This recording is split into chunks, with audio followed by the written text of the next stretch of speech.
Live from Brooklyn, New York, it's the 7th Annual Blank Check Awards.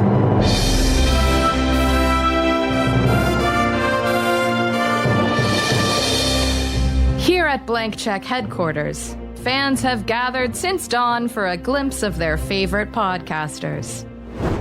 Here's Griffin Newman quickly chowing down on a sandwich off mic before sitting down to record.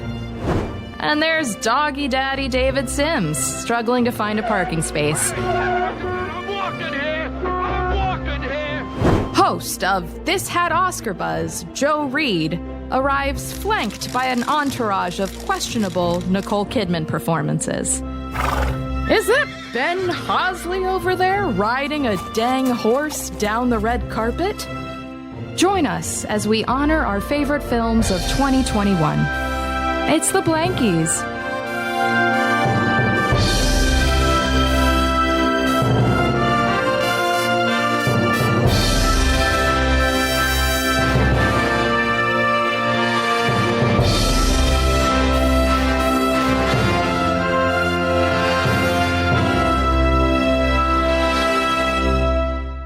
For more than 5 years, the world has been fascinated by the Blankies.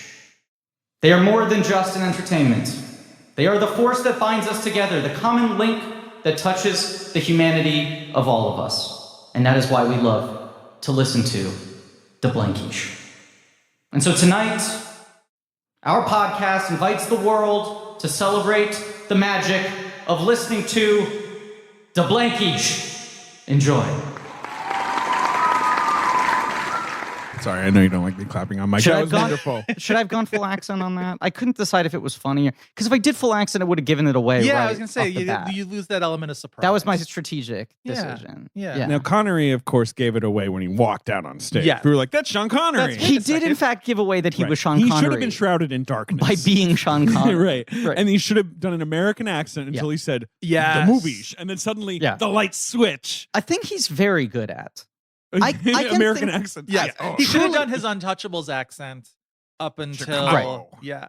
I'm a man from Chicago. The only movie I can think of where I actually feel like he put an effort into changing his voice is Marnie, a movie that is good, Sure. Marnie, but his right. accent sticks out. Right. Like that movie's like, Marnie, listen to me, I'm an American man. Like it will pop in like that. Is Demovish the same year that he presents supporting actress to Catherine Zeta-Jones? No. That's a different year? That was a different year. The Where he Oscar had goes the big to cravat. Catherine.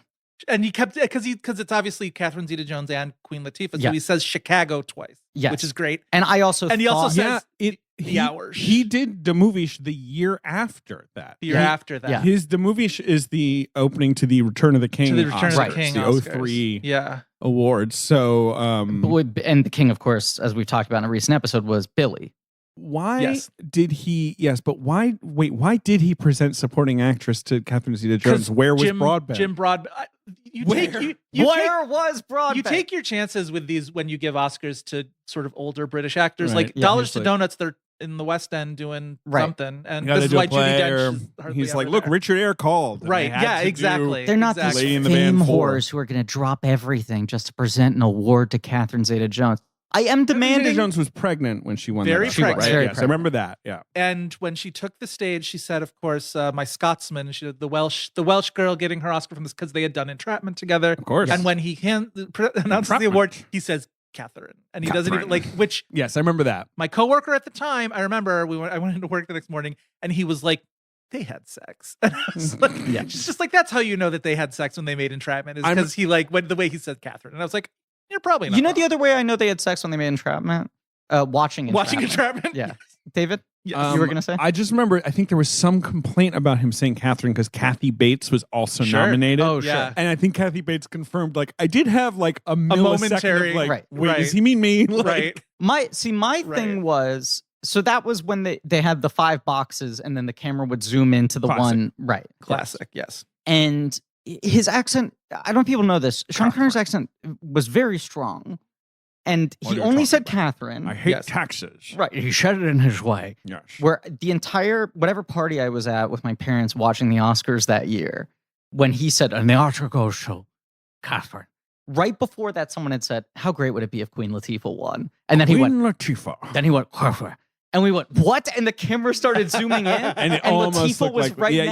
I think you've mentioned this. I've definitely right. mentioned this before because this that is rings a the bell. 6th annual Blankies. This is the This is the seventh seventh. annual That's Blankies, my insane. friend. Okay, that's why I said more than 5 years Right, because right, Connor you- said more than 100, and I Yeah. was like, pick a round number. Yeah.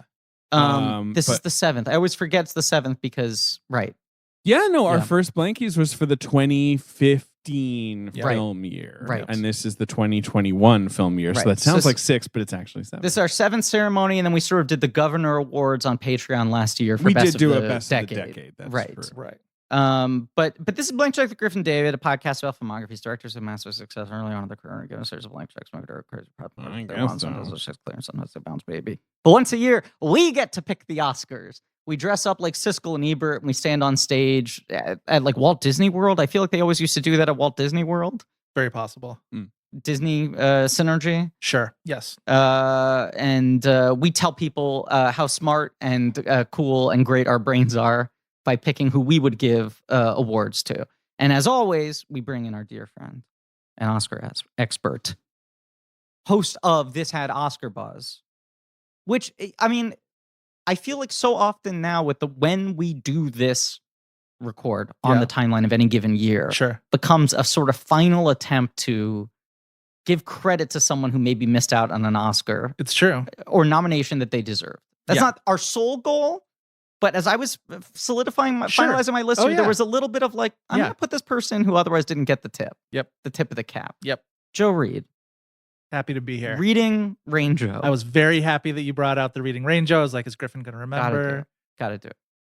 Yeah, happy to be here. I sort of soldiered my way through a brain hemorrhage on the train here as I was screaming Shania Twain into the ether. One of the oddest moments I've experienced on this podcast was where I was like, this is because I think I astounding. start going like, that don't impress me much. Or like, right? Like I actually just start like this is naming the thing. songs. This is the thing. Okay, so for people who aren't on the Patreon, what better incentive to get them Truly. to plunk down $5 to say, Yep. in our Worth it. commentary for Worth the it. first Matrix movie, we spend 7 minutes trying to remember Shania Twain's name. David is trying to Given give us clues. All the clues. This- Mr. Policeman, you got all the clues. That's the thing. You told us everything, and the game just became Ben and I both know exactly who we're talking about. We know what she looks like. We know the lyrics to her Right. songs. Yes. We picture the music Yes. videos. Right. What was her name? And I feel like there are times where people are yelling at me through their podcatchers because I'm failing to get a fucking box office game. We're forgetting the Yep. title of something, but it's more abstract. This was that fucking Wheel of Fortune clip of Right, feather in yes. a cap. Feather Yes. in my lap. Feather in my map. Feather on in my cap. Pap. Yeah. I don't know. We had everything we needed. Yep. Well, on our podcast, we do IMDb game. We try to guess the known Yes. force for the IMDb. And so we constantly get listeners being like, Right. I was screaming, you didn't get this one. And I was like, I know. But so like, part of the IMDb I game, sympathize. for people who don't listen to this, has Oscar buzz, and to those people, How dare what are you doing? How What are dare you you? doing with your time? The game is, what are the top 4 projects that are listed as best known for on IMDb, on anyone's IMDb page? That you're dealing with a wacky algorithm. Like sometimes you're Unpredictable. forgetting big things, but it's Absolutely also like unpredictable. big in a weird way. We just did Diane Keaton's. You would not believe the Woody Allen movie besides Annie Hall Huh. that was on her known for. Manhattan Murder Mystery? No. I can't even remember the title of it. Oh, Shit. interesting. It was like from 75. It was Okay. Her IMDb, her Yes. top 4. Yes. I can take a look. Yeah, take a look. Love and Death. The one. Weird. Good That's movie. the one. Weird. Good movie. But like of all Weird. the Diane Keaton movies Yes, to show up yes. on the IMDb game. Yeah. It's crazy. very, very odd. But this, look, things make sense here on the Blankies. Always. You're not Unfailing. dealing with these big, unruly voting bodies.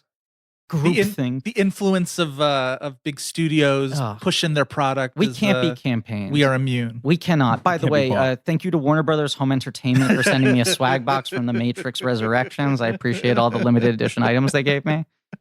But we can't be bought be bought. here. Nope.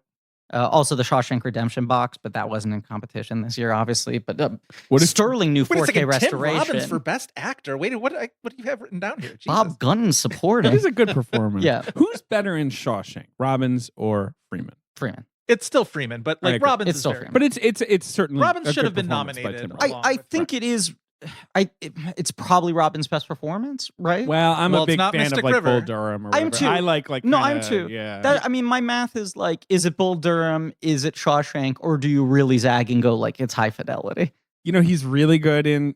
He's very funny in High Fidelity. Actually, get your patchouli stink out of my store. I realize he doesn't even say that line, but when when Cusack says patchouli stink, I've never forgotten that. And it was in the either the trailer or the TV spots, definitely, because I remember that sequence of them just fantasizing the about fantasies is so good. I really like his performance in Jacob's Ladder, which is a goofy movie, but he's so locked in that, and I love the player. Yeah. Well, and also, I mean, good.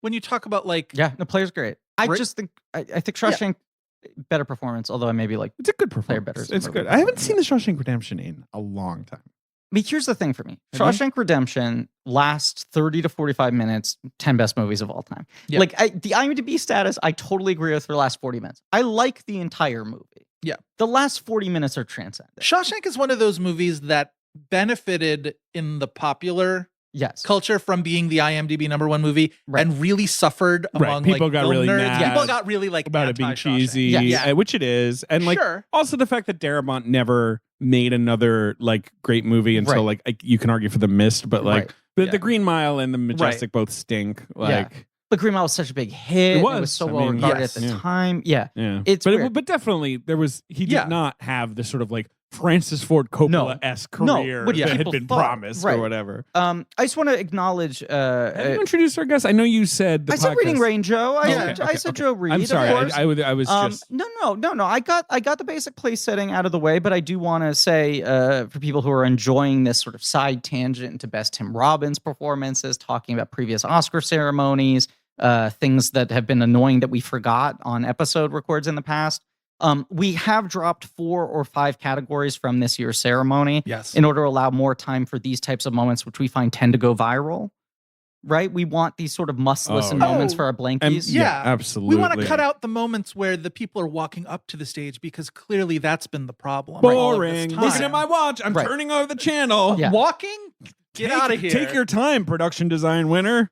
Yesterday, as we're recording this, they released the top 8 contenders for the popular Twitter voted Oscar, and so many avenues of just embarrassing for the Academy. The Depp thing is just depressing. The Depp movie, that's like straight up depressing. That there are people out there power voting for Johnny Depp. I also just don't for like a believe movie any that of those doesn't people have exist. seen that movie. Exactly. That's the bigger thing. Because like the It's like Snyder Cinderella, Army, the Cinderella Army. I'm like, whatever. I think they genuinely like those movies. Well, I don't think the Depp Army has rented Minamata.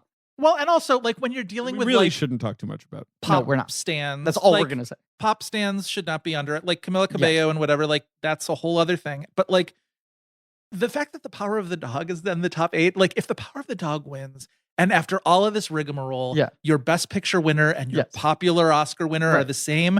I would. That would be very funny. Laughter. But also, if Power of the Dog wins and then Cinderella wins, then you're just like, what does this represent? Well, right. Here's what my is this question. world I live in? Yeah. Why did they throw this to Twitter? Right. I was going to it's say the dumbest blank possible way check. to do it. I said this to Allison Wilmore. I was talking with her this morning. Yeah. Even Blank Check finally was like, maybe let's take the fan voting off Twitter. A bad podcast run by idiots. Right. And then the Oscars were like, let's do a popular award this year. Well, how do we decide popularity? I don't know. Hashtags on Twitter. Yeah. Like, any idiot. Anyone. Put a poll on your site. Right. Of course, these things are always gameable. Right. But you don't want just the Twitter. That's your Vox The Populi? absolute the absolute worst possible vector for that. Yeah. And but that is all the more evidence And that I'm the all for like Blankies this year taking it. That's fine. Also, you know, like fantastic. Yeah, a best case scenario. But yeah, all the more evidence that the Blankies now have more integrity than the Academy Awards. Welcome to the high integrity awards. Yes. In film. I mean, the Globes, they're done. Stick a fork in them. Our return to the movies last year, obviously a weird ceremony. Oh, I listened back to it the other day. Haunted. It was haunting is I the was right so word depressed. for it. Oh, you boy. were going through it. You were really in a bad place. I was. It for that fucked one. me up to because that was one of the It last. had been a whole year. Right. It was just like that sort of demarcation. I also point. had a hard out that day to go to a cardiologist appointment. Like no one was feeling good that day. Yeah. It was crazy. It was bad. It's so nice to be like to look at my list and be like, I saw the movies. Right. Early in the year, I split it into like streaming versus Sure. theatrical viewing in Sure. terms of logging, and it's nice to just see how many fucking movies I saw in theaters this year. Absolutely. And in a very surprising turn of events, going over my list, very few nominations for movies I watched on streaming. Yeah, if right. any, Which you largely avoided, I would say. I did. You like really try. I remember you would the new Netflix movies. Yes. You would try and go see them. And I'll say a couple of my blind spots for the year that are embarrassing are because You never I did refuse that. to watch them on streaming, and I have not gone around to seeing them in theaters. There are a couple big movies I missed that I feel a lot of shame about. What are you gonna do? But I'm also about to go on a cruise ship with limited Wi-Fi, so I loaded them all onto my iPad, and I'm going to watch all the movies I need to see when I'm on a boat. Will you be on a boat? I'll be on a boat, Whoa. dressed as Watto. Watto on water. But you're not Wow. going to be dressed as Watto the whole time, right? No, unfortunately, contractually, You gotta. gotta hit the buffet. If they as ever Watto. spot you out of costume, you get docked. They throw me off the boat. yeah, They go, yeah. "Where's your ticket?" This ticket says Watto the Toydarian on it. Nonsense.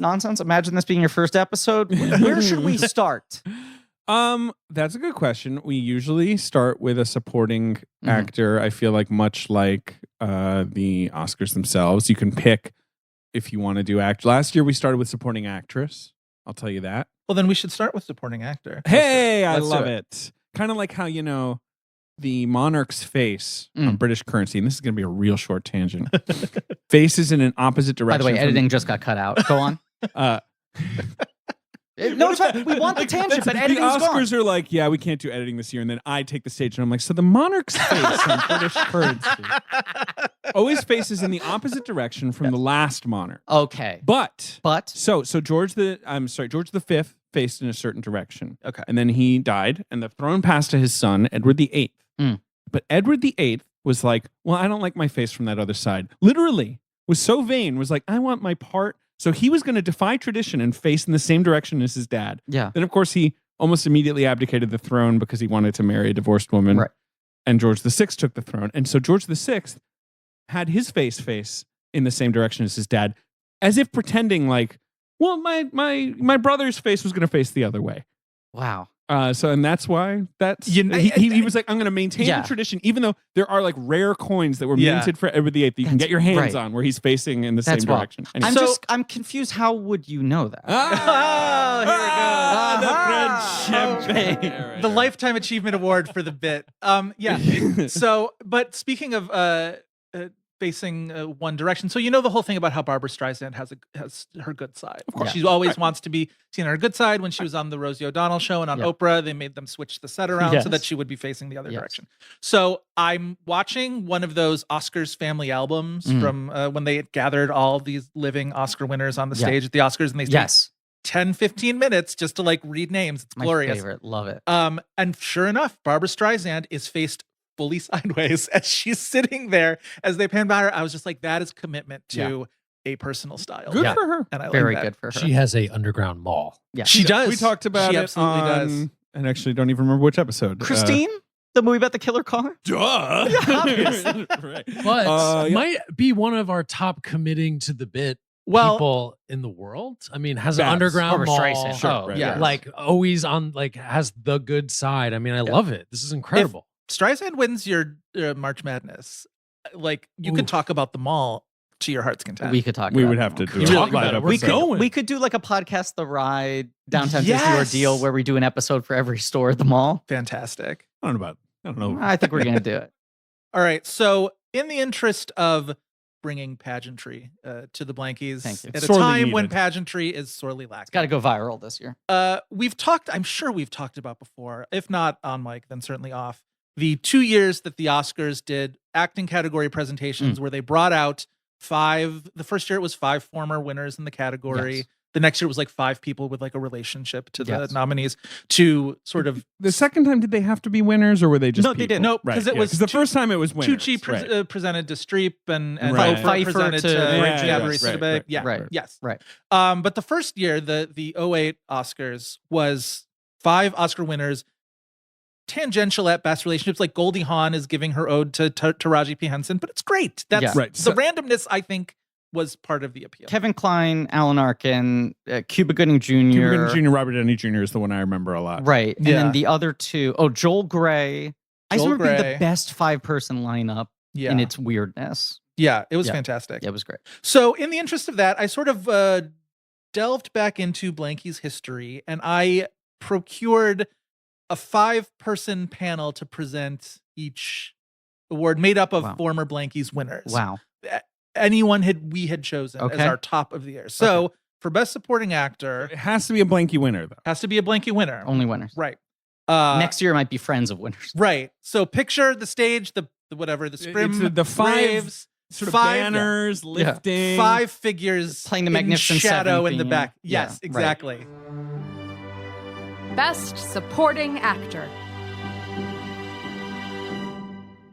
All right, so emerging from the back of the stage, Mahershala Ali, Oh, Willem Dafoe, Ugh. Alden Ehrenreich, Mark Rylance, and Michael Shannon to I mean- present Best Supporting Actor. An incredible group. Right? I'm happy to see Alden back. And I just Right? remind people that Michael Shannon won for Checks Notes the night The of. night He the night was before. Oh, the I'm night sorry. before. I'm sorry. I'm he sorry. was your winner. Yeah. Yes. I already forget what that Mahershala- movie's called. Stand Behind That Win. Mahershala won Best Supporting Actor for Moonlight for Me and You, Mhm. Yes. Griffin, and then then your supporting actor was Alden. Alden. Ehrenreich. Alden Ehrenreich. That was a real yes. coin toss year Yeah. between those two Yeah. performances. for me. And then who else have we got? I'm sorry. Defoe has won. Defoe has yeah. won twice. Because I gave him Lighthouse and David You gave him Florida. Lighthouse. David yeah. gave him Florida Project. Okay. Yeah. That's right. And Rylance, of course, That Bridge of Spies. Right. We love That Bridge of Spies. Yes, I gotta walk gave the bridge. him Bridge of Spies. Yeah. Yeah. Yeah. I did Smart. a good performance. Yes. in my opinion. You know what I like about that performance? how good it is? The acting. It's the secret weapon. He Yeah. brings the acting. The acting's so good Yeah. in his performance. So here we are, and of course, I will. I'll acknowledge. I'll be reading out the Blankies Oh yes. Oh, yes. voters Right. results as well. But they Right. they do a 10 Right. supporting and 10 lead Right, thing. They right. do They don't split gender into neutral gender categories, categorizing. which we do just because Well, we are we're imitating the Oscars Exactly. Yeah. in their infinite wisdom. But it is Yes. time for the Best Supporting Actor. We're going to talk about the cinema of 2021. Yes. Now, Our Oscar nominees. I just as want well. to say I don't have any qualifiers like I do usually in these years where I go like I want to say off the bat. Right. There is one guy who was really my number 6 who I cut, and it was really painful for me, and I cut him solely because I felt it was unlikely that he would not be picked by one, if not both of Okay, you. well, we'll talk and about I'm it. just crossing We'll my talk fingers and about it. hoping I won't rue the day. I'll That's just- all I wanted to I'm say. also going to read out the Oscar nominees. Okay. Very good. Kieran Hines in Belfast, Mhm. Troy Kotzer in Coda, Mhm. who I think is probably going to win. Feels like it's Seems a lot like of it heat. now. Weirdly now? Lot of like it heat. now. Yeah. Jesse Plemons in Power of the Dog, Cody Smith McPhee in Power of the Dog, and I won't speak the last one aloud. It's J.K. Simmons in Being the Ricardos. I do love J.K. Simmons. It's just I a terrible Do nomination. too. It falls into that Alan Arkin Argo Yeah. category for me, where I'm like, if you're nominating that, you should have nominated literally every other performance he's Well, given in To between. me, it's also kind of like the Michael Shannon nominations, where Yeah. I'm like, that's the one you The like one from one- him. Like right. that's the one that breaks I will through say, from him. having watched at a guild screening, Mhm. the people loved it. No, I know. It really, every Yeah. single I know a punchline certain is. type of voter Yes. was very given, and I don't think it's a bad performance. No, I think he's. I mean, I like that movie. So But I'm like, I think he's better in Tomorrow War than he is in might be. Being the He might be better in Ricardos. Tomorrow. I Maybe think not. he might be. But like, I Patriots Day is a better supporting J.K. Simmons performance. Who have you chosen? Yeah, Griffin? who are I your have winners? chosen. I'm hoping I don't regret dropping the one guy off. I have chosen Bradley Cooper for the motion picture Licorice Pizza. Yes. Benicio Del Toro for the motion picture The French Dispatch. Mhm. Jeffrey Wright, The French Dispatch. Very good performance. Yes. Anders Danielson Lai, The Worst Person in the World. I think it's Lee, but I'm not entirely sure. Well, I'm Interesting. stupid, and thank you You're for not making stupid, me 'cause look those stupid. Norwegian names can be a little tricky. And my 5th nominee, Jeremy Irons, House of Gucci. Your man, you've been back in that Aha. train the whole I've time. been back in that train for a long time. Very good. Nice. Should I go? Please. All right. My 5 are Coleman Domingo for Zola. Okay, thank Good you. He was my number 7. I'm Okay. glad he got him. You Okay. got you covered. Mike Feist for West Side Story. Mhm. Yeah. Simon Helberg for Annette. Great performance. Anders Danielson Lee Mm. He's going to be for 3 for 3. The Worst Person in the World. Yep. And I'm pivoting. Alex Wolfe for Pig. Wow. Alex Wolfe for Pig is a good performance. He was on my Wolfe long list. Who are you cutting? Cody Smith-McPhee, who like Oh yeah. he's Yep. the He was a Oscars. cut- we had to cut him. But I love him in that movie. No, it's a good He's performance. So fantastic But also, in I that think the movie. longer we've done this and the more people listen to the show, the more we're like, if the guy got an Oscar nomination, we don't have to put him in there. Yeah. This is who our space. your guy? I don't think I have him. Let's see. Give me your 5, David. All right, my 5 are Anders Anderson Lee and The Mhm. Worst Person in the World, Mike Feist and West Side Story. So I share that. Those are my 2 Sure. that I have. Ben Affleck in The Last Duel. Mhm. Very good. Vincent Landon in Titan. Now I know we've had a supporting lead combo about him, but I have him in supporting, obviously, because he shows up halfway into We the might movie. discuss this later. Right, 100%. And Richard Ayoade in The Souvenir Part 2. Fuck. Aha. Fuck. I mean, I know you're sad Okay. about that, but it's a good nomination for No, me. so there were 2 bubble guys I cut.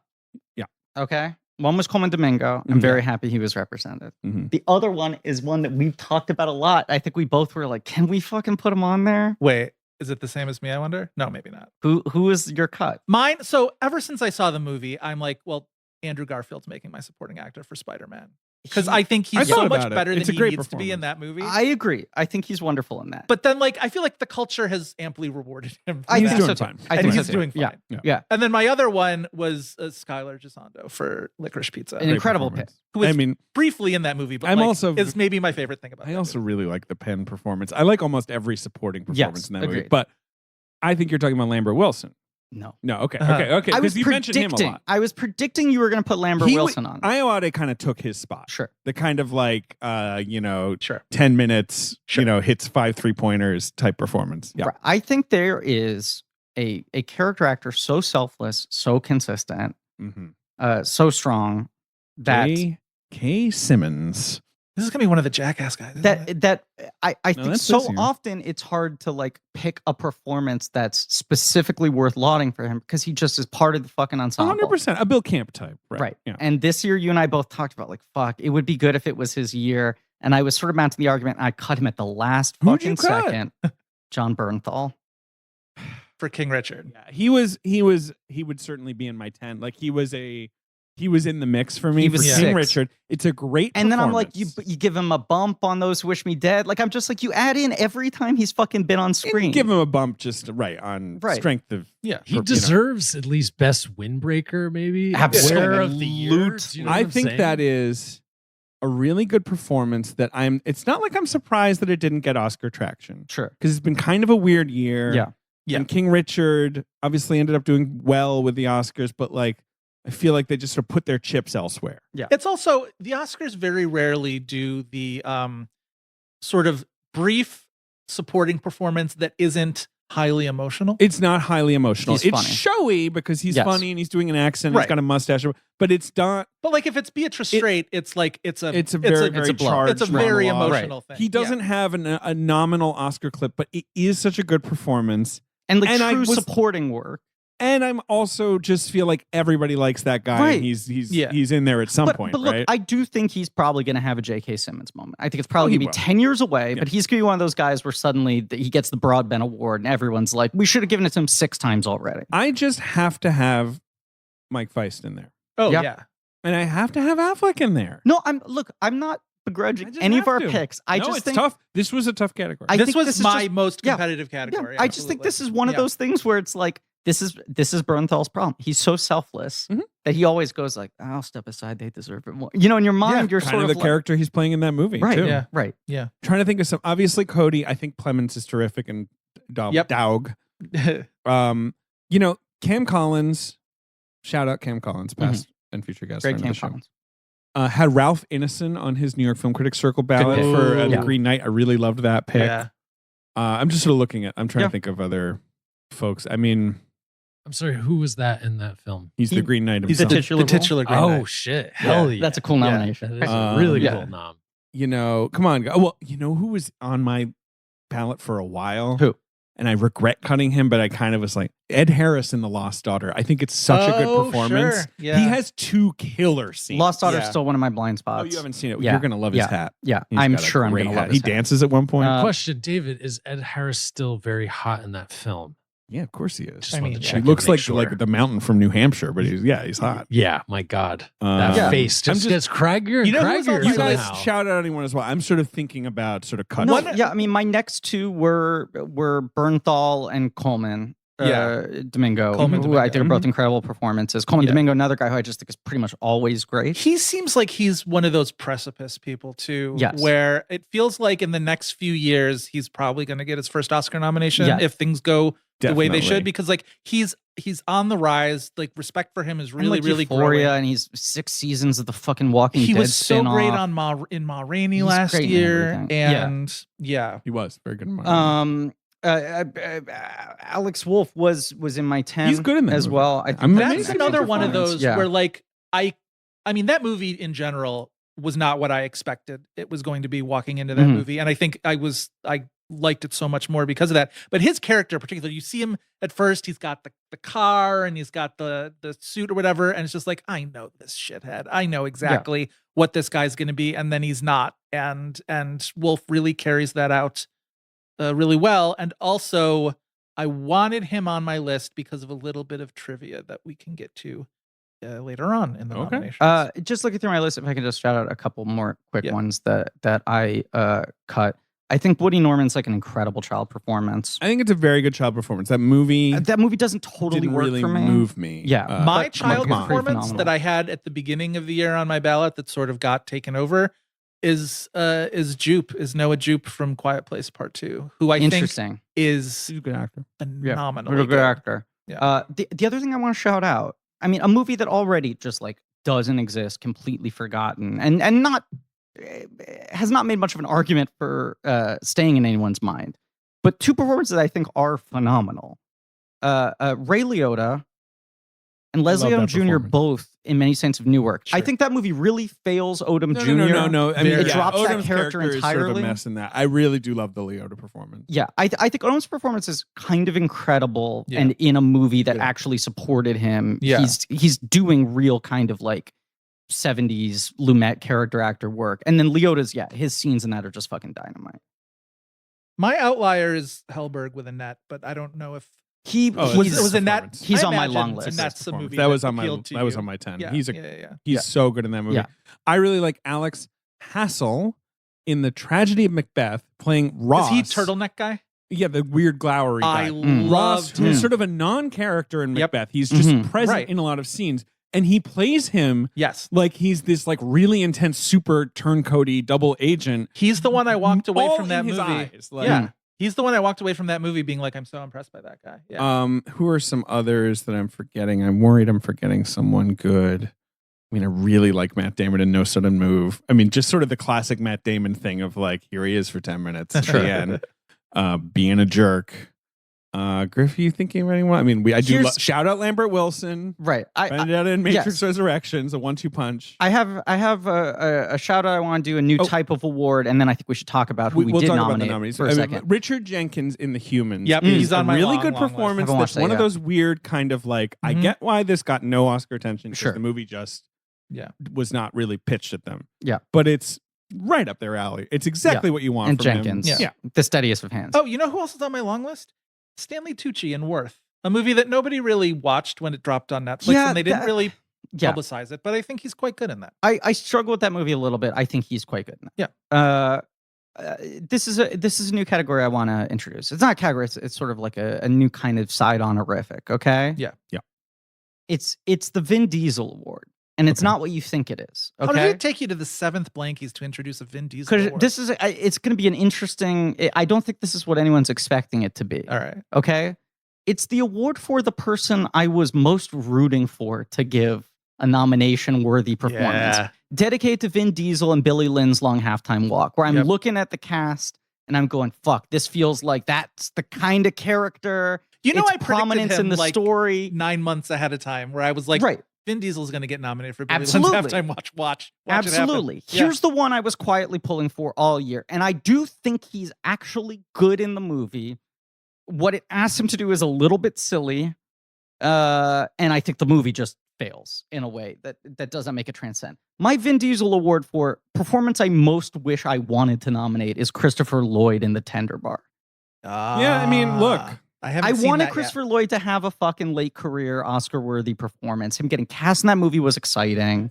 It's like you say, he's not bad in the He's movie not at all, bad. but it's just kind of a nothing part. Right. And I sit there watching it going movie. like, can I talk myself into this? And That I would couldn't. be a bit of a I couldn't. stretch. I couldn't, but that's the Vin Diesel Award. So that's a new tool we have in our arsenal. Yeah. Performance you were hoping you liked enough to nominate. Yeah. Let's talk about who we did nominate. Yeah, who'd you nominate? Bradley Cooper, Licorice Pizza. I mean, you did the Skylar Gazzondo nomination, but this is a thing I'm gonna stump for a little more this year. It's become a little more of a sticking point for me. Okay, let's make supporting performances real supporting performances again, right? Yeah. I mean, this is where I sometimes get into this category slipperiness of bumping people up to co-leads or whatever. Yeah. But I do think we've just gotten very used to second leads being supporting performances. Yeah. I will say this. I think the Oscars did a fairly good job on this year. I think this year was pretty good. With the exception of the 2 Power of the Dog nominations. Now, Plemons is undoubtedly supporting. He drops out of that movie. Yes. Yeah. Cody is not. That's a total stretch. But it's one of those things where you're like, younger, you would he's never less nominate famous. him for lead. Exactly. Right. But they did an okay job on that. And Kotzer, Simmons, Hines, those are supporting performances. I imagine, despite it being Then not nominating Bradley Cooper is bananas. Well, It's he's right like, up there. Right. He's, if Tom Hanks is the president of Hollywood, Bradley Cooper's maybe the alderman at this point. He's a governor or a senator. They have some They have a weird chip weird on their shoulder relationship about with him. him. It's weird, but Even that's though, why. we had this conversation. He's got tons of nominations. He's got tons of noms. But that's why I'm saying like alderman. Like he is I think he's in the cabinet. He's somewhere. He's been elected. No, he's like Carrie Coon in The Gilded Age, where they're like, you can come in here, but we don't like you. It just felt like such a slam dunk, and it is one of those things. A term I use, the thermostat performance, where like an actor enters a movie and just completely changes the temperature of it. Yeah. And he is obviously not on screen for that long, but there is this like 15-minute stretch that is haunted by his character, in which he pops in and out. He's so funny. And until you're like relieved of him, like until the movie does a crossfade, anytime he's not on screen, you're feeling the energy. Well, and then when you catch the little glimpse of him walking down the street, Right. asking the girl if she likes peanut butter sandwiches at the end. What is it that he said? Does he say that you're from the streets, or does he say you're a killer like me? I can't. You're from the streets. You're from the streets, right? Like the classic John Peters thing of like, we're the same. We're from the street. That's the thing. Here, I'm just gonna front load. He's my winner, but because I'm now talking about him too much. You hear all those John Peters stories that are so bananas, right? And Kevin Smith doing his like 40-minute Superman Returns monologue or Superman Lives monologue and all that sort of shit. And it's one of those things where you go, this guy feels unplayable, right? How is there any way to actually depict the way people describe this guy? Right. This behavior seems unreasonable. Right. The way people explain him talking doesn't make sense. And that first scene when he fucking comes out of the house and he gets a movie star introduction where the camera's on him from behind, and you've fucking seen the trailer, so you know the whole movie's building up to this to some degree. What is Bradley Cooper doing in this movie? And then he just has like 5 minutes where he talks stream of consciousness to this kid and pivots subjects and shifts tones. I mean, like hairpin turn. I'm speeding you up though, because I'm realizing it's the same thing that happens every year. It's the happy birthday sign we do on this, where we spend 30 minutes on supporting actor, and then by actor we're like, I don't know, Denzel Washington was good. Let's keep going. He's my winner. Benicio Del Toro and Del Jeffrey Toro Wright. was a late cut for me. They give I two of the love best that performances in any Wes Anderson movie. Jeffrey Wright almost made mine. Wright is incredible in that movie. I need to rewatch it because that is the segment I resonated with the least. Although I was really that was my liking favorite. Well, I was just exhausted with that movie by the third segment. But he's so good. And he's someone who can be, I love Jeffrey Wright, but he can give you Jeffrey Wright out of the can. And that's not him, you know, but you know what I mean? Like when Jeffrey Wright's in the Batman even coming, you know, like you're kind of like, this is the Jeffrey Wright I asked for. It's not blowing my mind. It's really fun, you know. Anders Danielson, Lee, I'm not going to talk about because you two guys will cover it. The last guy I just want to throw out a moment for is Jeremy Irons, who I think is the guy. Right, because that movie is like a study of different acting styles in so many ways, right? And for me, at different levels of success. Yeah. I think he's the one guy who is successfully able to bridge every different movie. Like, I think you watch the different scenes he has, and him against Pacino, him against Driver, him against Leto, him against Gaga. It's a really good scene. He's able to be on the same wavelength as whoever he's working with. Yeah. I think it's an incredibly tragic performance. It's like a perfect late Irons who's just been on this kind of incredible resurgence the last 5 years. I really like that performance. That's a movie that I sort of grew impatient with as I watched it, and I came out too, of it but he's in the first hour when it's got a lot of energy. The performance that I ended up really liking the most was Leto, because he was doing what I ended up feeling like I wanted from the movie, which is absolute insanity. Like, I wanted everybody to just be just off the chain. Irons has just enough tongue in cheek for me where I feel like he's in on the joke, but isn't selling out the integrity of the thing. Sure. And I just feel like no one else was shouting at the performance. Yeah. Okay. I cede the floor. Well, my winner is Mike Feist, because Such a good performance. It shouldn't be that I walk out of West Side Story being like, you know who I love is that riff. And yet he connects so well. Immediately you're locked in with him. You stick with him throughout the whole thing. By the time the end of that character, I'm so emotional, and he's just this insane talent that kind of comes out of nowhere. Obviously, I had seen him in Dear Evan Hansen. Yes, had I. Tony really nominated for that. Yep. Very good in that, but he's not even in that very much. Like, it was kind of surprising that he got that Tony nomination. It was surprising. It was because he was that good. Yes. But it was one of those things where it's like, they're probably not going to fit him in, right? Well, and then when the trailer for West Side Story came out, and we all sort of chalked it up to the fact that they were trying to hide Ansel Elgort, because it was like, Mike Feist is kind of the star of the West Side Story trailer. Well, you know what? He pops all over this. And then you watch the movie and you're like, I get it. I get it now. I know why they did it, because he's really fantastic. He's also the person that Ansel Elgort has best chemistry with in the entire all of Ansel's best scenes. their cool sequence where they dance together is so incredible. It's amazing. Good. He's so good. He's genuinely, you do feel threat from him, but he's also just such a wounded little boy. But also just such an odd energy. I mean, I feel like it's like how you described seeing him on Dear Evan Hansen on stage, of just like, this isn't how I would think you would play this. Is the bully? Right. Huh. Like this, and similar energy of like, where you're like, this kid seems haunted. Right. Oh, right. Yeah. And yet it's funny that his one musical number in Dear Evan Hansen is, the song where he's dead, but Evan's writing in his voice, that in the movie is staged so horrifyingly that's when people, I think, switch off. They're just like, what is this suicide comedy thing? Also, on stage it works better. Talk about a great career decision you make from, I'm not going to do this. Piecing out of that movie. This movie that movie cast like a total hunk in that role. And it doesn't not, really work. Not the way. Have you seen Dear Evan Hansen? I have not. I still haven't seen it. I've been, I almost now that it didn't get nominated for anything, I was sort of wondering if it might get a song nomination. Now I'm saving it for when we do it. You got it. Yeah. Like, I don't want to see it until we do it for our podcast. You got it. Who else have you got? Your winner is Feist. My winner's Feist. I mean, Coleman Domingo and Zola we talked about. Hellberg I mentioned. Incredible. And then but those two scenes he's got. The monologue where it's circling around him, and then like the big scene with Driver where Driver, like, he's so good. He's so good. I didn't know he had it in him. Comes out of nowhere. Right, exactly. We were all laughing. What a weird Simon thing. Helbig. Yeah. Like, what's he doing to get above the title? And I walk away from that. I love Driver in that movie too, but Helberg's my best in show there. And then Anders is handsome doctor man. Well, so let's throw to you, David, because then we can sort of best supporting pull dick. all Anders. Yes. I'm sorry. Let me get back to you on that. Are there other dicks that I'm forgetting? I think there are. Okay. Well, you see, right? The punctuation flaps up of his flaccid penis, though, at the end of a devastating moment for him. I think it's he's just standing there. Application of a dick in a movie. Supporting dick, great dick. Anders Danielson Lee, who's a good actor, a very good actor.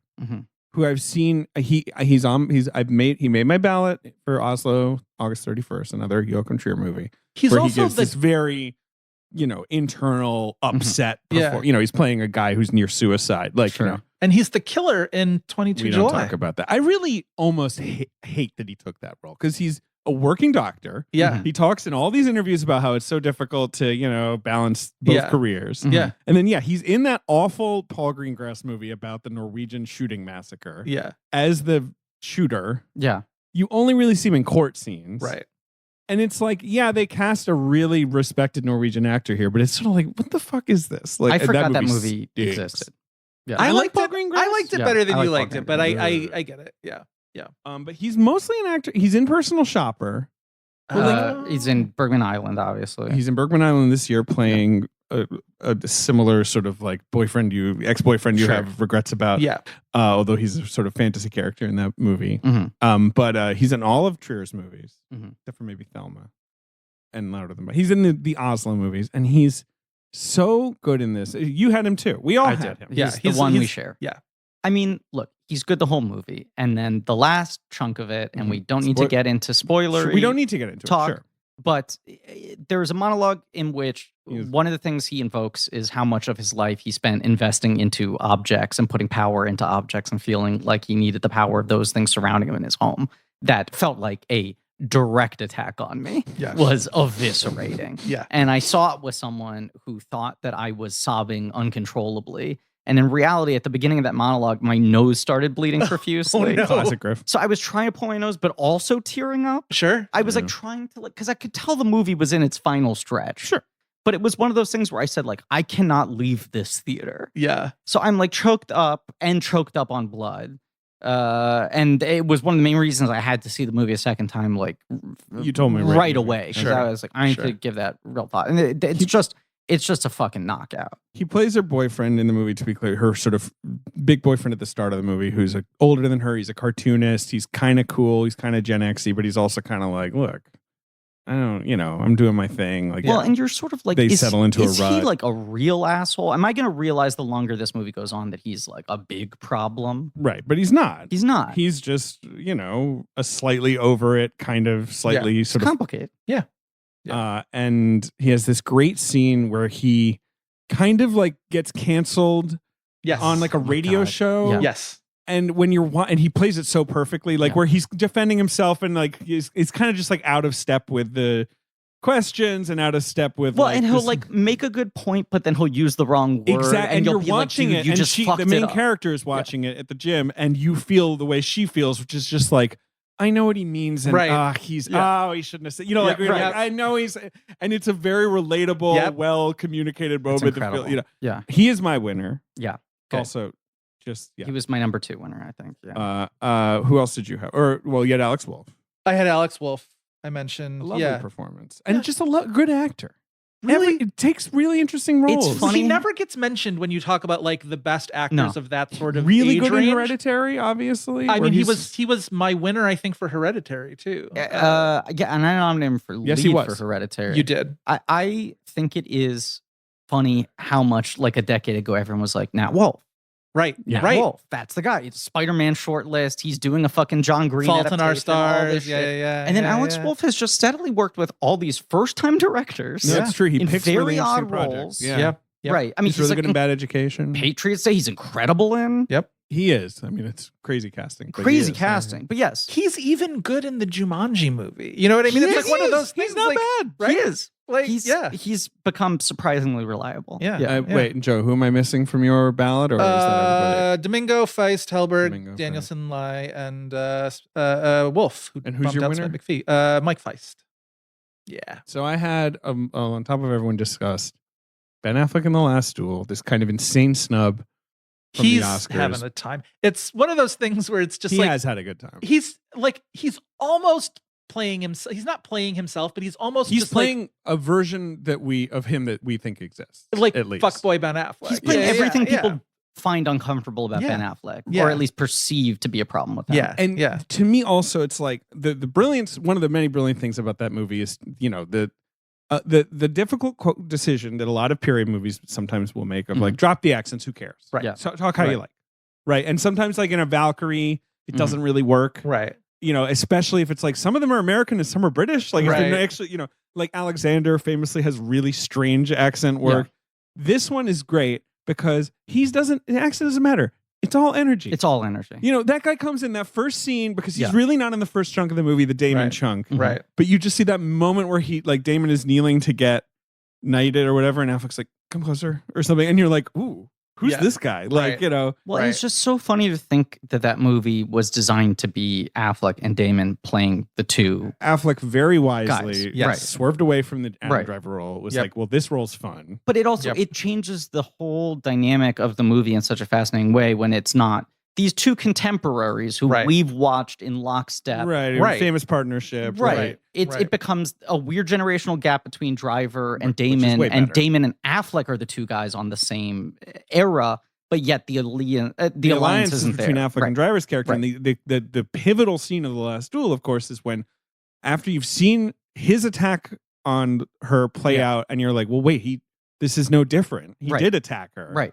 And then he goes to Affleck and he's like, I mean, she said no, but like, obviously she said no. Right. She has to say no. And Affleck's just like, yeah, I understand. Like, and you're just like, oh, they're just playing up the banal villainy of this. Not like doing a Rashomon he said. That's for everyone who sort of had their knives out at the idea of this movie and the gall of these people to make this movie. It was a gamble. It was a big ass gamble. Yeah. That is the kind of moment where you go like, oh shit, this movie is about the difference of how bad it was versus is anyone innocent or guilty. It's like, that's not in question. And that Affleck scene where he just comes in with this modern energy and essentially plays like a fucking crisis management PR person for like a TikTok star. Yeah. Who's just like, just deny and never talk about this in the press. The other scene also, when he's like, goes to Driver and he's like, you know, I'm rich, but I can't do math. It's so annoying. Can you just like look at all this and figure out how I can make more money? And Driver's like, well, yeah, there's some easy stuff to be done. He's like, yeah, I know, I just don't want to. You know, like he's so good at that He's weird so casualness. He's really good. Yeah. Richard Ayoade in The Souvenir Part 2 is just a wrecking ball performance. Like every second he's on screen, you're like, my hair is on fire. This guy is so funny and scary and sarcastic. I don't want him to look at me. Yeah. He's going to be mean to me. Like, you know, he's so powerful. Obviously, he's really funny in The Souvenir Part 1. It's one scene, basically. Possibly my most embarrassing blind spot of the year, considering that that first one was one of my top movies of that it's year. not embarrassing because it got such a weird release, and I kept on missing it, and it would disappear and then come back for 2 days. The first one was one of my blind spots, and so I haven't seen the second one because I still haven't seen the first one. And I'm like, one of these weekends, I'm just going to watch the both of them, and I just need to make time to do it. See, I loved the first one. I feel like you gave it a bunch of nominations, and I just kept on fucking up getting to see the part 2. Vincent Landon in Titan, we can talk about more later, it sounds like. Yep. So we'll do that then. I would say I did just see him in Claire Denis' new movie, and once again, just that leathery face of his, the second it's on screen, I'm like, God. We'll return to the 7th Annual Blank Check Awards after a word from our sponsors. David, if we learned anything from our friend Craven the Hunter, it's that hunting down answers to your questions can be rewarding. It can be. When it comes to hiring, you don't always have much time, though. As much as you'd like to spend finding great candidates with the right skills. Yes. It was funny to see people both say, why are they being so hard on Craven the Hunter? He's an incredible character. And then the other half of our audience saying, who is Craven the Hunter and why are they talking about him this much? But that's why there's Indeed, the best hiring partner your team can get. If you're looking for someone who is a Craven the Hunter expert or a Craven the Hunter agnostic, either way, Indeed's going to help you find them. Because if you're hiring, you need Indeed. It's the hiring partner where you can attract, interview, and hire all in one place, David. Yeah, it's the only job site where you're guaranteed to find quality applications that meet your must-have requirements, or else you don't pay. Yeah, instead of spending hours on multiple job sites hoping to find candidates with the right skills, you need one powerful hiring partner that can help you do it all. They've got time-saving tools like instant match assessments and virtual interviews, so you can sponsor a post with Instant Match and get a short list of quality candidates and invite them to apply right away. You only pay for quality applications that meet your requirements. Yes. So requirements being Craven the Hunter, ability to identify Spider-Man, right? Camouflage, in an urban environment on while and off wearing relationship a tiger costume. With Calypso, friend or foe. That's true. Yes. Look, one of the things I love about Indeed, in the way it makes hiring easy, all in one place, is that it delivers 4 times more hires than all other job sites combined, according to Talent Nest in 2019, the year of our Lord. That's cool. So join the more than 3 million businesses worldwide that use Indeed to hire great talent fast. Start hiring right now with a $75 sponsored job credit to upgrade your job post at Indeed.com/check. Offer valid through March 31st. Go to Indeed.com/check to claim your $75 credit before March 31st. Indeed.com/check. Terms and conditions apply. Need to hire? You need Indeed.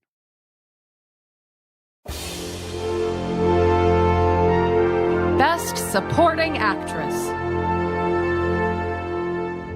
All right. So emerging from the stage to present Best Supporting Actress, we have Candice Bergen, Of course. Elizabeth Debicki, Lily Gladstone, Jennifer Lopez, and Laurie Metcalf. Now that's a cool group of people. That's a real cool group of people. I chose that one very particularly. I'm very excited that Lily Gladstone is in this Scorsese movie. I hope she has a lot to do. I think she has a fairly major role. I've read the book. Lead? Yeah. Yeah.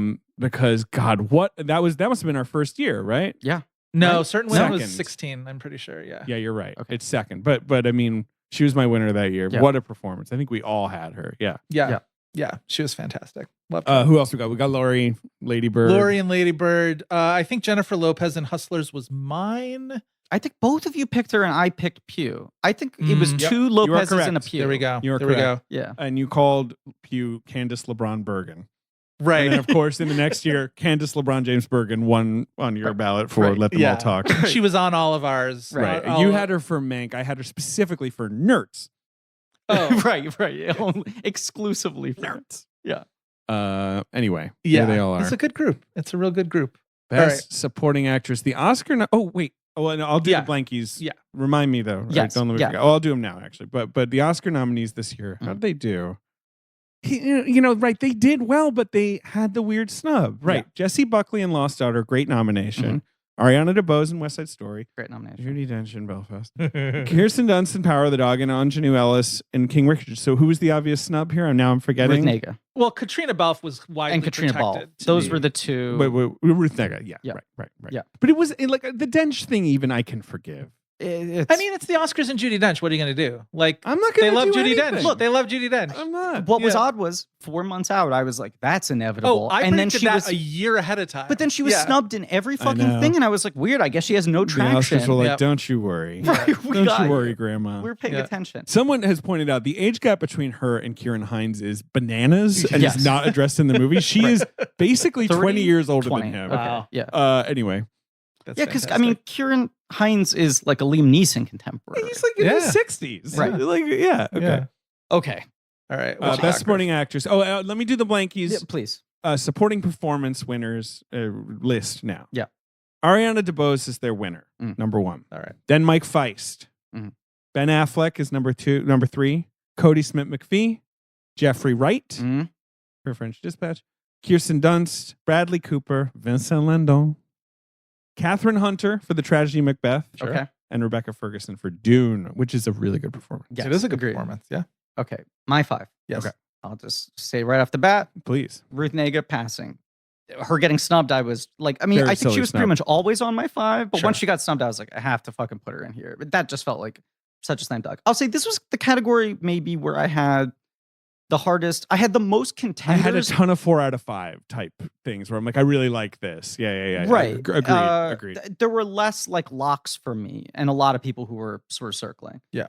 Ruth Nega passing. Riley Keough, Zola. Wow. Thomasin McKenzie, Old.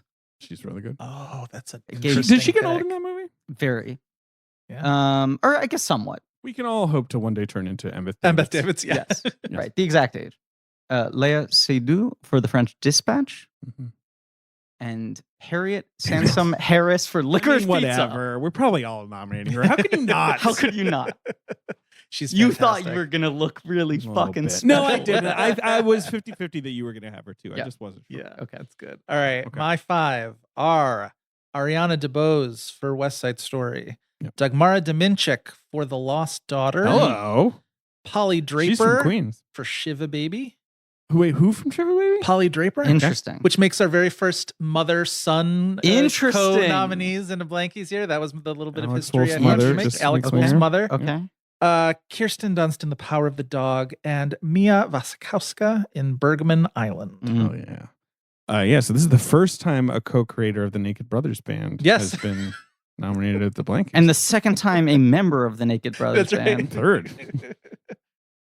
Well, Wolfe got a number before. Yeah. 2 for Wolfe, 1 for my nominees, Polly. Harriet Sampson Harris in Licorice Pizza, Ruth Nega in Passing, Catherine Hunter in The Tragedy of Macbeth, Mia Wasikowska in Bergman Island, and Jessie Buckley in The Lost Daughter. I feel like we got a lot of overlap here. So Ferguson is the only nominee who's not on by the any of our listeners. ballots. Yeah, and Ferguson was actually a late cut for me. Sure. That's a great performance.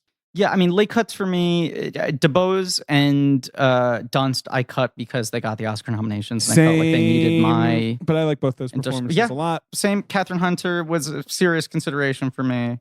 Yeah, I really love Toko Miura in Drive My Car. She was a late cut for me. Yep. She's the one who, spoiler alert, drives the car. She drives the titular should admit right here, my single biggest embarrassing blind spot. My car, right? Yeah.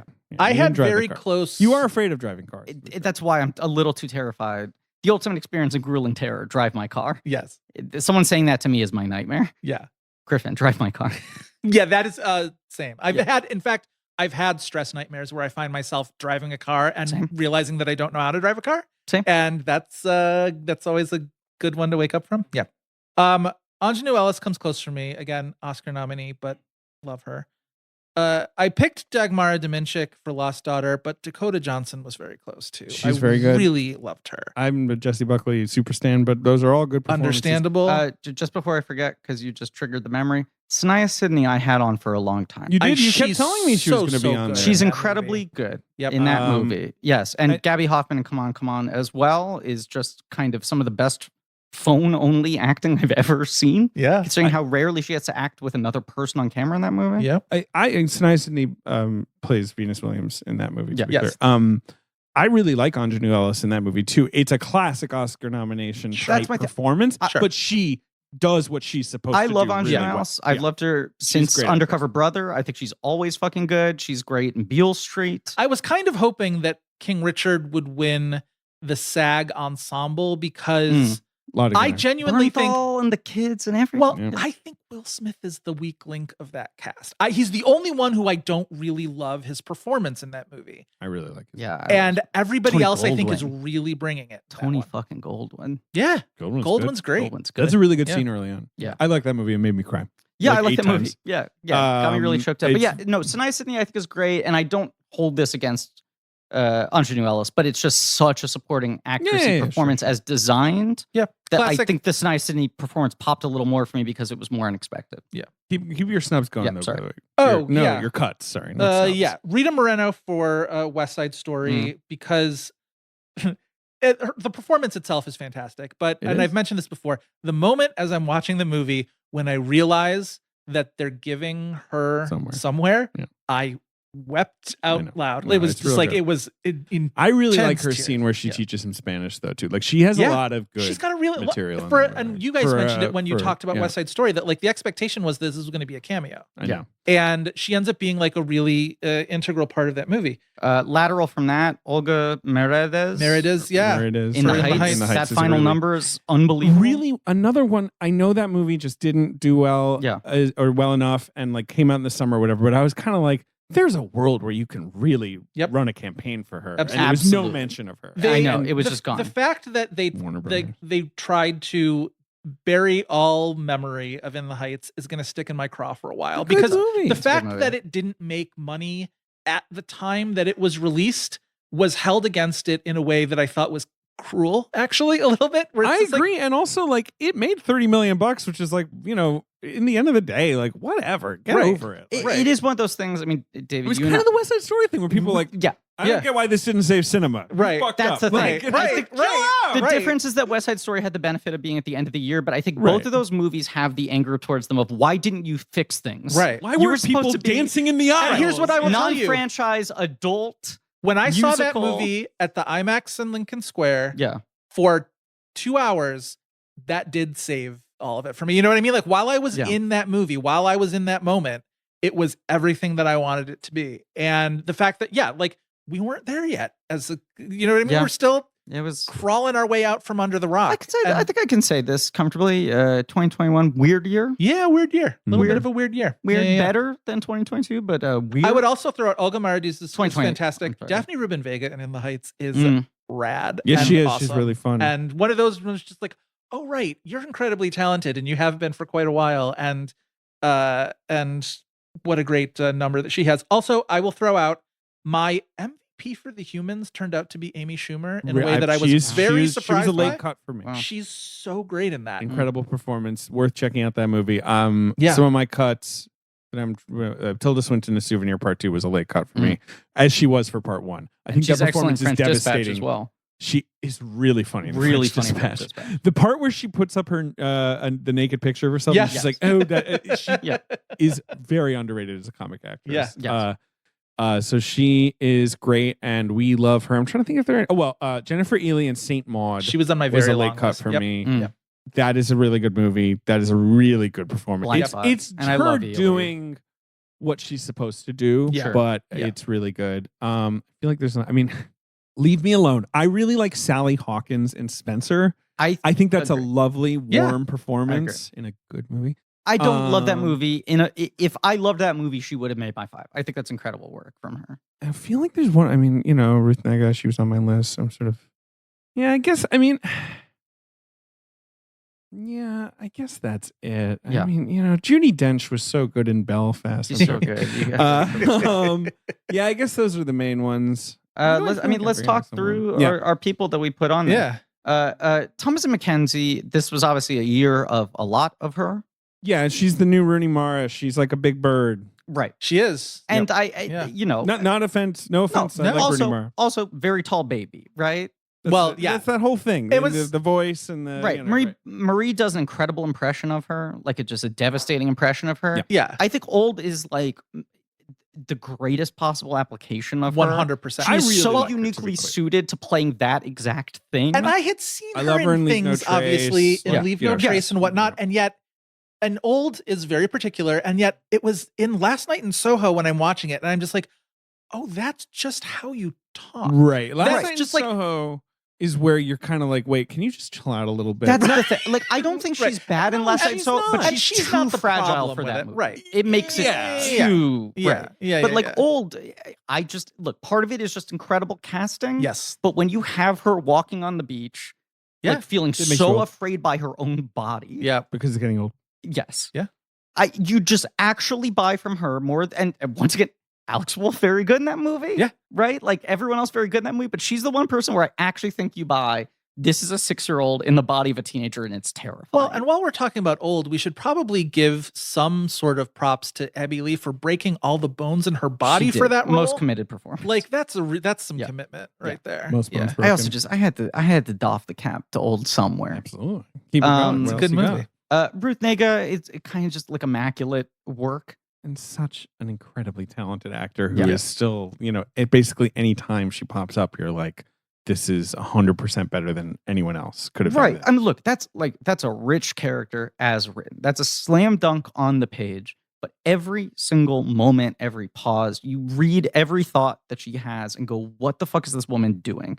She is so sort of like inscrutable in this odd way. Yeah. As this character is shifting between modes Such a and fuck zones. up to not nominate her for an Weird. Oscar. And I just felt like that seemed like locked. As much as the it movie maybe wasn't. didn't I connect never as broadly. trusted because that. Yeah.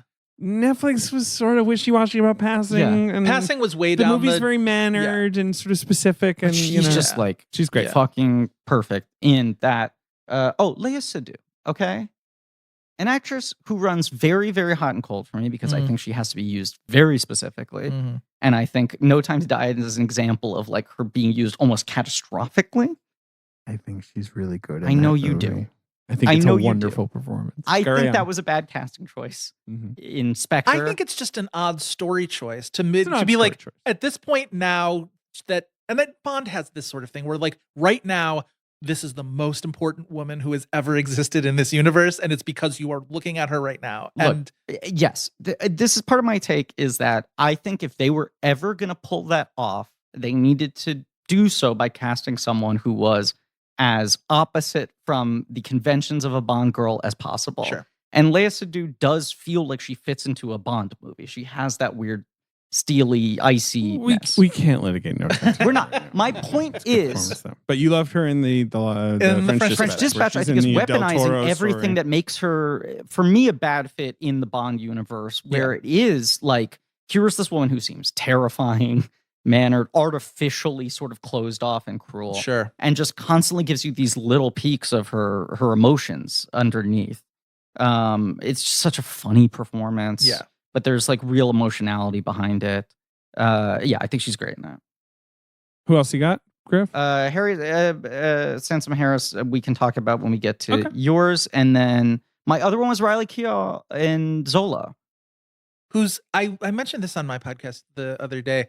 That's a risky performance. Yes. That I think she pulls off with aplomb. But that could have gone pretty wrong. Correct. Yeah. So she gets points for me from that. Yeah. But I also just think she's an actor who kind of gets better I every love her. year. I mean, she keeps on making interesting choices, working with interesting directors. Yeah. She went from being someone who I was just like, what's this? Elvis's granddaughter. We're going Right. to put her in fucking movies. Right. And there'd be all this hype around her and she'd show up for 2 scenes and you'd be like, what is this? You know? Yeah. Magic Mike, a thing where she's like not bad, but has 2 lines and you were like, what are we doing here? And then has just sort of like gotten better and better and better and better. And I think she's just got so much I think she's a fucking great actor. chaotic energy in that movie. You guys, let's all go watch Logan Lucky.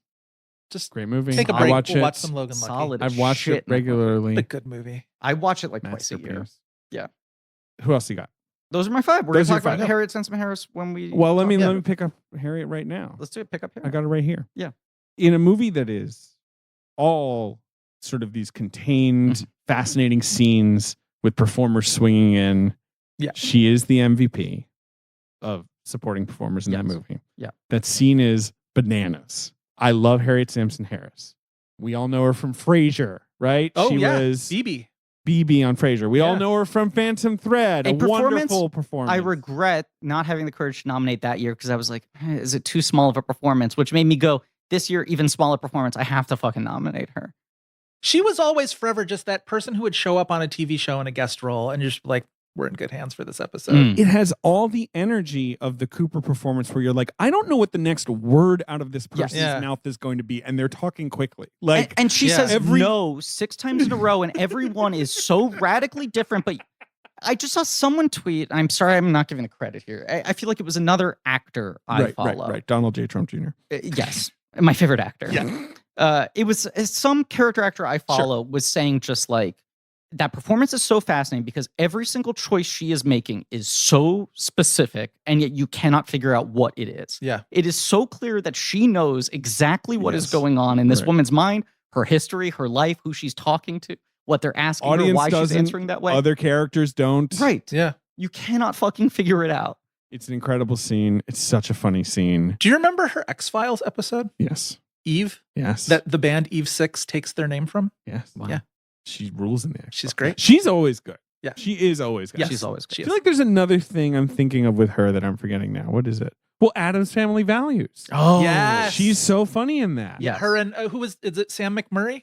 Yes. Is her husband in that? It is, right? Yes, they're Sam Harmony McMurray. from They're Buffy's, Mercedes mom? McNabb's What a parents. cool couple too. Who else on your I just sorry. right. It's the Wednesday Addams is like, she's at that age where she can only think of one thing, boys, and she goes homicide, which is great. Anyway, yeah. All right. So I also had Ruth Nega. I had New York Film Critics Circle winner Katherine Hunter. One of those performances that only one person could have given, and it's her. Yeah. As the witches. In a way where you're almost like, who played this? Who has been playing this part for centuries? Right. Who else dared? Right. Right. And like when just an actress, obviously she's best known as a stage actress. She's this incredibly physical performer. She'd be like, who's been in lots of movies. She's in Harry Potter. I've seen her before. And it really feels like the Coens like summoned a witch. Who is she in Harry Potter? She is Mrs. Fig, who defends Harry from the Dementors, his next door neighbor who's been like a secret agent the whole time. Right. She's really good. Mrs. She's Fig. a whole long scene in the courtroom where she In Azkaban, in Prisoner. no, of in the Wizengamot. in the courtroom where Harry's no, being but interrogated. in the movie in Prisoner of Azkaban. No, it's in Order of the Phoenix. Oh, okay. Order of the Phoenix. All right. Anyway, she's really good. Really great performance. I'm glad it got attention. Jessie Buckley is just kind of almost at that stage where I'm like, she's probably on my ballot every year. I mean, I nominated back to back for Wild Rose, and I'm thinking of ending things. were those back to back years? I have no sense of time anymore. Yeah. Mm-hmm. Yeah, and I did nominate her because I haven't watched that fucking movie yet, and I'm guessing I probably would if I watched it. It's an incredible performance. Do you like Jessie Buckley in The Lost Daughter? Are you not a Lost Daughter fan? I'm not a Jessie Buckley person. I know. Disgusting. Well, I'll move on to someone we agree on. Yes. Mia Wasikowska, my Yes. winner She's for her so performance in Bergman Island. Yes. Which she plays an emo fictional character in an emo movie who falls in love with Anders Danielson. She's so wonderful. A performance I love. I don't love that movie. I think don't love you. That's not true. That's not true. You know that's not true. She probably still even so made my 10. If I liked that movie, she would have been a slam dunk. I really like the movie. That winner takes it all scene is just a gorgeous piece of filmmaking. It really is. I really like Mia Wasikowska. I've got no beef with her. Yeah. But I do think I don't want to be rude, but like I just sort of gotten like I was sort of like I know what she does. Sure. I gotten maybe just kind of used to her. Like, like I know what she's gonna give me. And she hasn't been in a lot of stuff recently. Obviously, there were a few years where you were getting a lot of her, Alice, we went through she and Saoirse were in a death match for a while. In terms of just like that particular type of drop role. from the ceiling, they'll crack kind of, porcelain doll performance. Yeah. Right. And like I was so moved by her work in that movie. Joe, I'm passing the torch to you. What else do I got? So who's your winner, by the way, Griff? I think my winner is Ruth Nega. That's a good winner, in my opinion. My winner is Polly Draper, Naked Brothers Band. Your winner is Polly Draper in Shiva Baby. I have seen Shiva Baby. Astoundingly she funny is good in that movie. Every single thing she says in that movie makes me laugh. I think she just comes to play. She's throwing heat the whole time.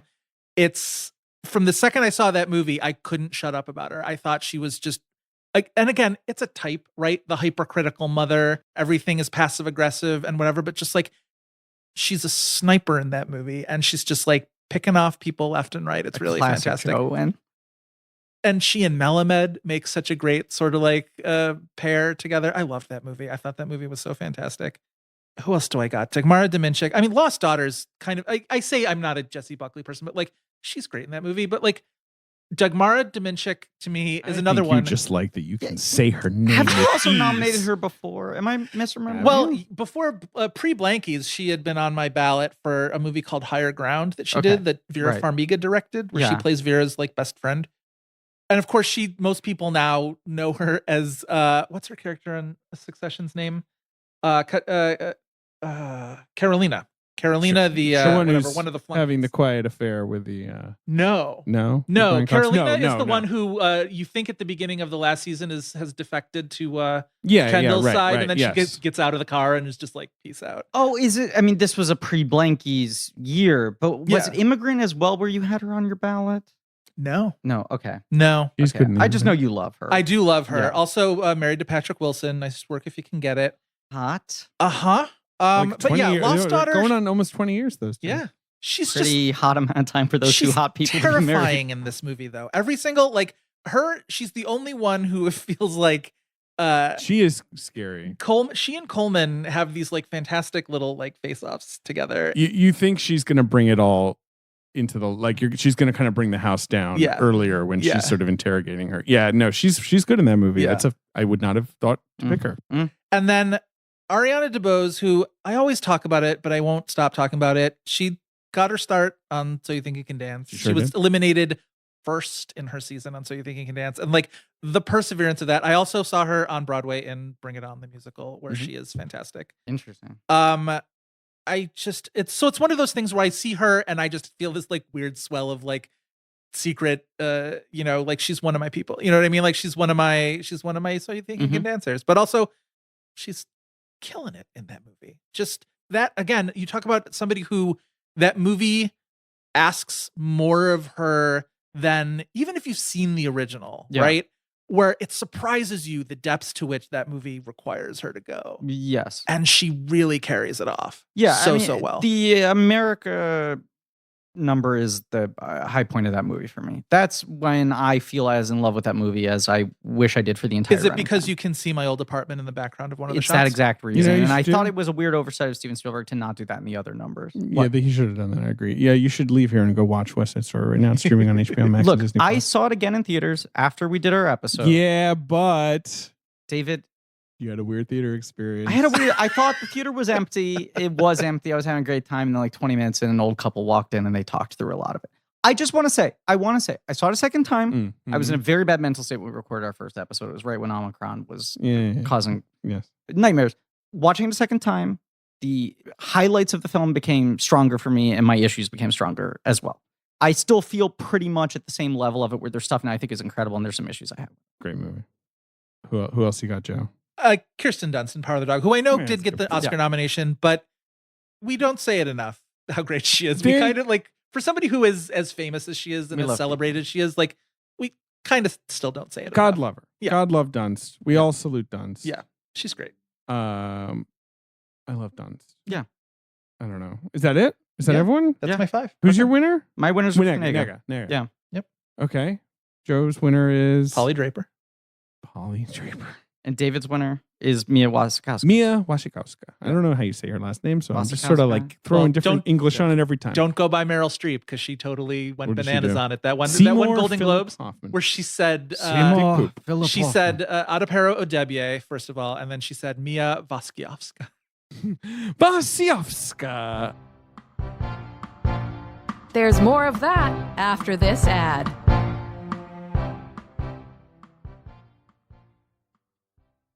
David? Yes. I feel like I have to recuse myself from this ad read. Why? I ain't a dad. Oh, get out of here. You are. You're a doggy daddy. I know. And as a dad, I am often in search of mellow vibes. Really? I cannot deny this. I feel like your anxiety has gone down since having a child. Totally. Yeah, you know, Dadgrass, new sponsors of the show. Sure. They take you back to a time when music was on vinyl. Delta was an airline. Hipsters were a style of jeans. Sit back, light up, chill out the old-fashioned way, okay? Uh-huh. Because I think the pitch with Dadgrass, and they sent me some product. Is hey, sorry, I'm just interrupting. I just was in the other room. Just don't mind me. I'm just gonna be here. Keep going. Okay, great. Hi, Ben. Okay, great. Hi, Ben. Is, you know, a lot of today's weed that you can buy, you know. What are you guys talking about? Dadgrass. Yes. Oh, shit. Wait, hold on. This sounds like something I could get into. Well, you know, some of this weed is very powerful these days. This kind of super medicinal, you know, government brand weed. And David, you're a dad. You're getting less sleep. Probably takes less to knock you out. That is true. That is very true. So Dadgrass has got more of an old school approach to their joints to mellow you out.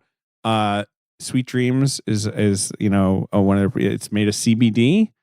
Dadgrass's newest classic formula CBD tinctures. They're perfect anytime, but they're very great for a gentle and soothing night's sleep, as you say, Griffin. Yeah, which you need. It's a legal, organic, smokable hemp that relaxes your body and mellows your mind. They have these pre-rolled joints they send to you, 100% organic, low in THC and high in CBD, so you can enjoy the effects of CBD while keeping a clear head.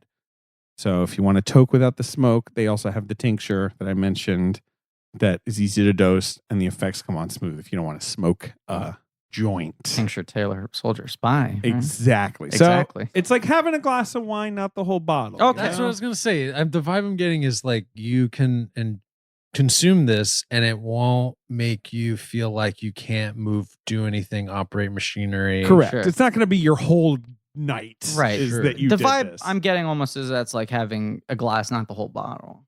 All Dadgrass products are federally legal for ages 18 and over, and it ships right to your door anywhere in the U.S. Now, right now, Dadgrass is offering our listeners 20% off your first order when you go to dadgrass.com/check. So go to dadgrass.com/check for 20% off your first order. That's dadgrass.com/check. Best Original Screenplay. Best Adapted Screenplay. Best Original Screenplay. Okay. The Worst Person in the World. That's Joachim Trier and Esquilvos. The French Dispatch.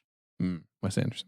A story by Jason Schwartzman, Hugo Guinness, Roman Coppola. The Card Counter. Trader. Facebook. Titan. I don't know. I think it's just. I think it's just Pig.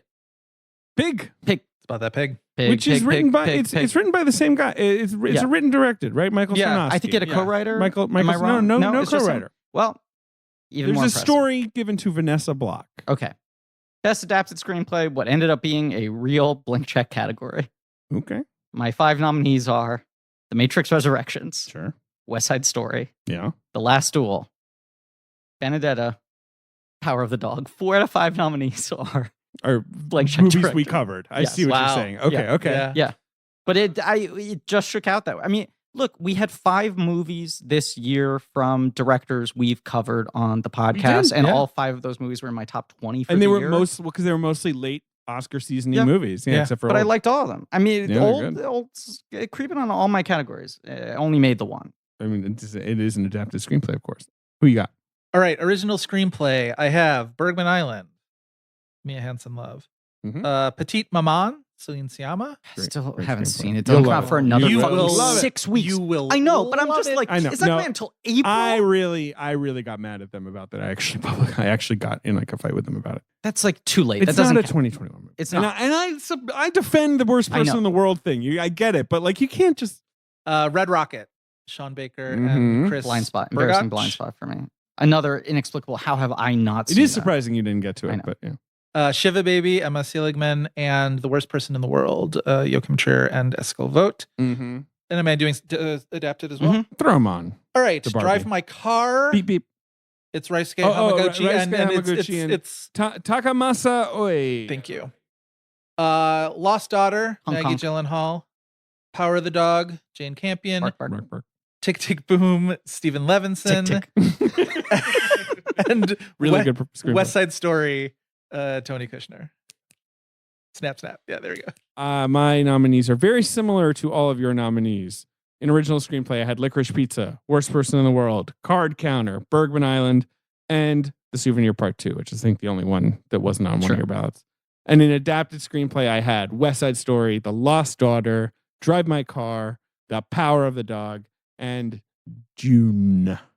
June? Oh, I will also say that the Blankie nominees in original screenplay were Licorice Pizza, French Dispatch, Pig, Worst Person, and Titan. And in adapted were Power of the Dog, Dune, Drive My Car, The Green Knight, great piece of adaptation, and Yeah. West Side Story. Very good. The Tick Tick Boom, a late cut for me, and adapted. And it's a good very bit of difficult adapting. piece of adapting. Yeah, It is by I the person agree who with that. wrote Dear Evan Hansen. Yes. Which is so funny. But yeah, like a lot of crossover for all of us here. Yeah. I guess it's just obvious what the powerhouse screenplays are. I'm trying to think what I'm missing. Yeah. The Oscar nominees are all the movies we've talked about, but Coda, King Richard. Yeah. A really great screenplay called movie called Don't Look Up, and Belfast are some of the nominees we are ignoring. Coda really just didn't. Yeah, you're not a big Coda fan. Coda is one of those movies I appreciated, but I wanted to really fall in love with it, and I didn't make it. Have you ever There. seen the French one? No. I asked my mom about it, and she was like, "Oh yeah, the French one sucks." The French one, it seems like, even though it has the same basic structure, Right. it was more like people saw it and were like, well, this is like a very good framework for a movie Yeah. that will work. I don't know anyone who I don't really know, I'm has just said that cur- it's yeah. good. Yeah, because I watched the American one. I was like, maybe I'd like the French one. But anyway, Coda not a nominee. Who are your winners, guys? My original screenplay winner is Worst Person in the World, and I gave adapted to that dank Kush, West Side Story. That's my adapted winner as well. Is Incredible Kushner. piece of adaptation. My original screenplay winner is Celine Sciamma for Petite Maman. Hell yeah. Yeah. Great screenplay. Just jealous. I'm jealous. Beautiful I piece of story didn't see it, construction. and I gotta wait another 6 weeks to see It it. is it's bullshit. My original screenplay winner is going to be. Let me say adapted first, because I'm fucking doing it. Do it. I'm going Matrix Resurrections Best Adapted Screenplay. We rewatched it the other day for the It's a commentary. good movie. I just fucking the audacity of that film Oh, yeah. really floors me. Mhm. For Best Original Screenplay. You had 5 nominees. I'm just trying to help you out here. I don't know. Yeah, I know. I have 5 nominees. Got 5 Worst Person in the World, nominees. French Dispatch, Card Counter to 10. Pig. I am going to go with The Worst Person in the World to spread the wealth. That was my winner too. But spreading the wealth on your ballot, Yeah. you're saying. Not to tip I my hand understand. where things I are going. understand. I understand. Yes. Yeah, Yes. yeah. Because I would have, right. Yes. I right. don't need to say it aloud. Yeah. A lot of good screenplays. A lot of this good year. screenplays. Not these are not hot categories for me. No, No, it was actually really easy Yeah. for me to fill them. I was just like, there are 5 Yeah. obvious ones. that's sort of how I felt too. And I think like the adapted screenplay nominees for me this year were not, well, right, of course that's adapted. They were like interesting works of adaptation. I Yes. feel like all 5 Right. of those are It like wasn't very, just like a good script that's it's based on a book. right.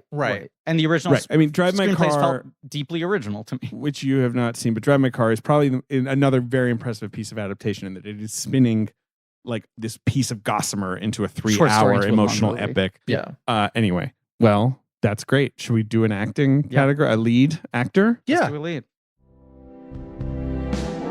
Best Actor.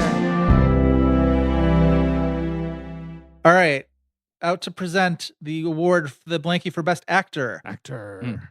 Adam Driver, Of course. Tom Hanks, Uh, Michael B. Jordan, who was our first sweep. All three of us. Remember when we were just like, undoubtedly that guy's we were excited about him. Oh my God. Yeah. Daniel Kaluuya and Delroy Lindo. That's another cool group of guys to get dinner with. Driver's another one who's won for 2 different movies at Blankies. One Patterson for David and Marriage Story for this guy right here. Right. And I kept on sort of making him a bridesmaid and cutting him at the last second multiple years in a row. Last Jedi supporting. We all were guilty of that. Have been guilty of that with Driver one time or another. Black Klansman, I almost put him in for lead and you objected. Yeah.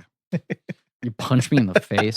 Okay. My nominees for Best Actor are Benedict Cumberbatch. Wow, you really got held up there. No, I was gonna make a pronounce it funny joke, and then I was good to. Who knows what you were gonna do? I was gonna do Benedict Cumberbatch. Sure. Glad you didn't do it. I know. Thank God. And I'm especially glad we're still talking about it. Yeah. Anyway, so Benedict Cumberbatch for The Power of the Dog. Oh, not Spider-Man. Okay, fine. Oscar Isaac, The Card Counter. Nicolas Cage in Pig. Wink, wink. Vincent Lindon in Titan. Smash. I don't know. How do you make a syringe sound? What's a syringe? Yes. I don't know. Squinch. Yeah. Steroid. And Matt Damon for Stillwater. A great performance. I have not seen that movie. I'm sorry. Let me put on a trucker hat. A great performance. I don't know. Love that performance. Late cut for me. Joe. All right. Well, I should preface this by saying I bridesmaided Adam Driver as well for this one. He was my close 6th place for Annette. I'm assuming. Yeah. So my first Best Actor nominee is, in fact, Eric Andre for Bad Trip. Wow. Very good. Pause for reaction. Good. Very good. Wow. My griffiest pick of the year. Griffier than any Griffey pick. Truly. Yeah. Wow. It's one of those. Well, we'll get into it. Nicolas Cage for Pig. Benedict Cumberbatch for The Power of the Dog. Andrew Garfield for Tick, Tick, Boom.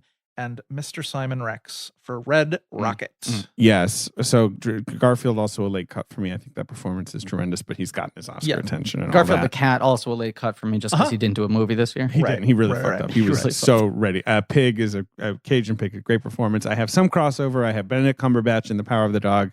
I have Oscar Isaac in The Card Counter. I have Simon Rex in Red Rocket. And then I have Hidetoshi Nishijima in Drive My Car. Yep. And Keanu Reeves in The Matrix Resurrections. I'm glad you put him in there because I wanted to put him in an obvious one for me. And then I'll say the rewatch. Yeah.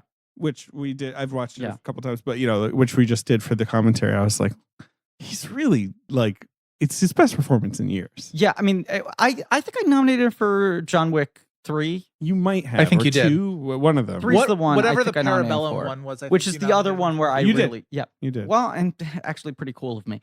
But we rewatched Resurrections and we were like really fucking loopy. We had to record like 7 straight hours that day, and that commentary went off the rails. I think also because we had recently done our longest episode ever, talking so in depth about that movie. Yeah. But yes, David, rewatching it, I was just kind of blown away by it. I wanted to put him in there. I'm happy you put him in there instead. I gave it the screenplay nomination, even though that doesn't do Keanu any good. He's unbelievable in that movie.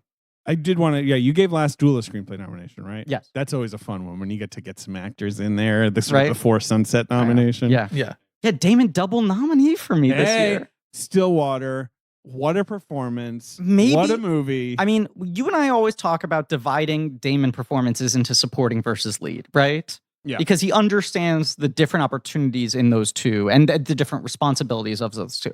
I think that's his best lead performance ever. And it is really good in that movie. A performance where, on its face, if 20 years ago you told someone you were going to cast Matt Damon in that role, you'd go, I will never buy him doing that. I don't care what he ages into. Right. Mr. Boston, Mr. Liberal, sort of like oversharing his politics, accidentally being so woke that he says things that are retrograde. Yep. How does that guy play like weird, emotionally closed off? He's so fucking good in it. I gotta unreal. see it. Yeah. I gotta see it. My other nominees: Oscar Isaac, Card Counter, Nicolas Cage, Pig. We can talk about further as we get into our overlaps there. Benedict Cumberbatch, Power to the Dog as well. I guess it's an opportunity to talk about Vincent Lindon a little bit more. Love him. You and I have been arguing about this for about 5 months about whether he's lead or supporting. I mean, it hasn't been a consistent argument. It's nonstop. Sure. During episode records, we're texting each other. He's obviously very dominant in the film once he arrives. Right. But Yes, it's halfway into the film. It is. So it's a fairly marginal, you can sell me either way. Right. I don't know where the Césars put him. Yeah, that's a good question. I feel like, we wrong? are in constant competition with the Césars. Well, fucking Césars. The fucking Césars. They gave Best Actress to the lady playing Celine Dion this year. You know that, right? That's unbelievable. And they did nominate Vincent Lindon in Nowhere. Well, then, wow. Yeah, then they can go no for help. Yeah. Here's the major thought I had going through my head while watching Titan. I wish there were any American leading men who let themselves age this way. There is something about him where you're just like, that is an adult man on screen. He looks great. He got an incredible shape for that movie. Mm-hmm. Yeah. But just the shape of his body is not unreasonable. No. It is not unreal. He is not trying to look 35. The ways in which his skin has sagged are so fascinating. There's experience. There's fucking wisdom on that man's face. Yeah. That performance is just like... He's a sad daddy. Can I say it is the most taut performance of the year? Sure. Like just looking at him, you feel tension at all times. Yeah. And the things that movie asks him to do are like almost impossible. Yeah. It's one of those performances where you have to buy that the person does not put together a thing that is not only obvious to the audience because we have all the information, but it seems apparent on its face. It's just visually obvious. This is not his son. Right. And towing these lines of, does he know? Is he in denial about it? Is he pretending he doesn't? Some mix of that. And he looks like an old tractor. Yeah. Or something. It's just like he really, you like Titan, right, Ben? I feel like you're leaning in on this one. You kept telling me that I had to see it. Yeah. And I was like totally blown away. It's so visceral. That movie's punk as fuck. Ben, I don't know if you picked up on this because it is set up, but Titan fucks a car. Yeah. No, I picked up on that. Yeah. And then has a little car baby. Yes. Which the baby looks like incredible. I'm like, I want to see what that baby turns out like. Beep, beep. Well, Titan too. Yeah. Yeah, you got it. You got right. it. But no, I just like the last thing I'll say is the music is so fucking good. The lead actor is like so scary. Well, maybe we'll talk about her later. She might be on his side. Okay, well, who else All you right. got? Or is that everyone, Griff? Those were my five. Yeah, because the other ones I have overlap with you guys. So let's talk. Isaac, Cage, Cumberbatch. Yeah, I mean, Nicolas Cage is, he loves that pig. Great. He really loves that pig. Yeah, I hate to fall into like the predictable sort of trap of just like, the good Cage versus the bad Cage. And yet I can't deny that like every once in a while, because I'm like, I don't necessarily consider myself a Nicolas Cage person, but every once in a while he'll throw something else, something like this out, and I can't fully walk away. See, it's so I'm good. very much a Cage person. Yeah. I think, the last 10 years of his career when he got into like tax problems and he just had to make so many fucking movies is the first time where I feel like he started making movies that were boring to me. Sure. He had made bad films before, but things where it didn't feel like he was putting his all into everything. And I think in that time he has had some good Gonzo performances, which I love. And I always try to stay in good Gonzo Cage. It's not like I don't want to be the person who's only fucking awarding him, as you're saying, when he does the naturalistic thing, because he is someone who's capable of doing these things that other actors cannot do. Kick-Ass is a performance, for example, a movie I don't love, but I think is great Gonzo weirdo Cage. Sure. There are other examples like that in the last 10, 15 years. Pig, it's not just that he's doing a more naturalistic performance, because it's the weirdest naturalistic performance of all time. Like, even if you give him credit for it, he's low-key, he's understated.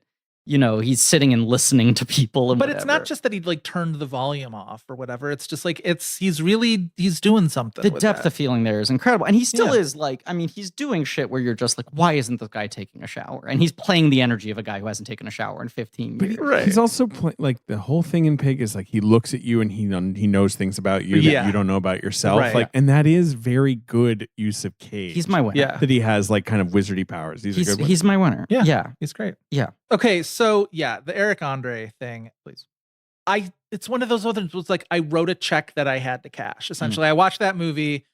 What was it? Spring? I think it was a spring release. Yeah. It was whatever. When I watched that movie, I was kind of in my feelings about Borat a little bit. I didn't like Borat. I felt bad about not liking Borat. Am I no fun for, not liking Borat? And then I watched Bad Trip and I'm like, no, this is what everybody liked about Borat. I like about Bad Trip. It's just like, and he pulls that off with, whatever. It's the Eric Andre thing, right? Where it's like this endlessly cheerful person who is probably up to something psychotic, right? And the way he sort of walks the people through these various sort of like pranks and set pieces in this movie, I think it's just charming, but also like deceptively difficult to keep people sort of like locked in on this wavelength. And I don't know, I just think it's tremendously funny. And he and Lil Rel are very, I think Lil funny Rel's really together. good in that movie. I haven't seen it. It's a very funny, it's like, to me, it's an uncomplicated good time. And I really was looking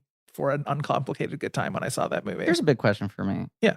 Has the Academy not asked Lil Rel to host the Academy Awards, or does he not want to do it? Because last year it kind of felt like this is sort of an obvious. He's at the exact right level of fame. He can do it. Yeah. He's been in movies. He's funny. He's not so big that he's like, it's not worth tanking my career to do this. I don't know. That's a good question. I don't know. It seems like one of those things where I feel like these days, and I think the 3 hosts are an indicator of that, is they don't ask people early enough. I think they didn't get... The 3 host thing is the ultimate example. They didn't get Steve Martin and Martin Short and Selena Gomez because they couldn't book them. Because they didn't wait. They waited until the last minute to ask the them. insane thing, that the original plan was to have like 3 trios, and then it became like 3 duos, and now it's like 3 unconnected people entirely. Right. Yeah. It's so bad. Yeah. What they're doing. I feel bad for Wanda Sykes and Regina Hall and Amy Schumer because they're being set up for failure. And I would have felt more excited if they announced any one of those 3 people hosting on their own. Sure. They would have been slightly odd choices in this year. Sure. But I would have been more excited than the 3 where I'm just like, what the fuck is this? What's going on? Yeah. Who else? Then Andrew Garfield, I mean, what a great year for him just in general, but also that's a really tough assignment to get. I think people were ready to hate on that movie. I think that movie was being set up to be kind of a punchline. People are over Lin-Manuel for many reasons and whatever. And I think Andrew Garfield is one of those quasi Hathaway types where it's like he's so willing to put on the show that sometimes you almost want to bully him. Right. To have him play musical theater guy was just like recipe for punches. But he pulls it off so well. I mean, that movie locked me in right away where I was like, because I like a lot of musical theater, but I was not familiar with Tick, Tick, Boom beyond the fact of it. I knew what it was. But that movie got me right away, and he's tremendous. Very good at playing annoying people. This is the thing. I think you were the one who said this to me, David, when you saw it, and you were sort of surprised by how good it was. You went to one of the first screenings they had in New York before people had seen it, and you were like, the thing that he gets really right is he understands what's insufferable about this guy. Without sacrificing that you're rooting for him. Right. But you're also frustrated by him, which is the experience that he's trying to sell you. And he's so good in that movie. I'm a big Andrew Garfield fan, except when I'm not. You know what I mean? Like, I didn't like his performance in Angels in America, which was like Tony winning and like highly acclaimed. And I was like, this is 10% too dialed up for me. Yeah. It's obviously supposed to be a dialed up performance. But, then this year, God, Tick, Tick, Boom. I mean, I like Tammy Faye more than most, and I don't think he. Oh, I think he's really good in Tammy Faye. That is a really weird character in that, like, they are kind of skirting. I don't think he's bad. He's not bad. Yeah. They're skirting a lot of the worst stuff of that character. Yes. They don't want to deal with it, or they don't have time or whatever. Yeah. I don't really know what that decision was. And so he kind of just drops out of the movie. And like, but he's fine. He's good. Also just, it's funny how boyish he remains in basic energy. He does. Which you kind of need to use to your advantage rather than sort of ignoring. Yeah. Anyway. Who else we got? Joe. I mean, you and I share Simon Rex, so we can sort of pivot to each other for that. What a success story. What a story. It's a great story. I do think, obviously, Sean Baker has this just sort of preternatural understanding of what's going to work in his movies and who's going to make sense in them. And like, he obviously just sort of had this idea of like, Simon Rex should play this washed up porn star, and like called him out of the blue and was like, I don't have a script. Right? Like, the whole story of it is great. But like, so credit to Sean Baker. Yeah. But all credit to Simon Rex, not a person I've thought about much in the last 20 years. You haven't seen the movie, Griff. You're going to love it. I'm going to love it. I will say, and to pat myself on the back a little bit, when I was on the Vanity Fair podcast and we were talking about year ahead Oscars, I did point this out. I was like, Simon Rex playing a ex-porn star, given his own, biography, could be a really interesting choice. And I mean, you saying, David, you don't think about him much, right? And I'm realizing now it was almost 20 years ago, but I remember seeing Scary Movie 3 and being like, why aren't people using this guy? Like he always just seemed a little better than whatever anyone was he asking has him the to live do. wire energy that is hard to replicate. Yeah. And Ben, have you seen Red Rocket? You would love Absolutely. it. Yeah. Oh, Ben took the mic out of the stand. Yes, I have. But he would not work if he was just this annoying guy who babbles a mile a minute.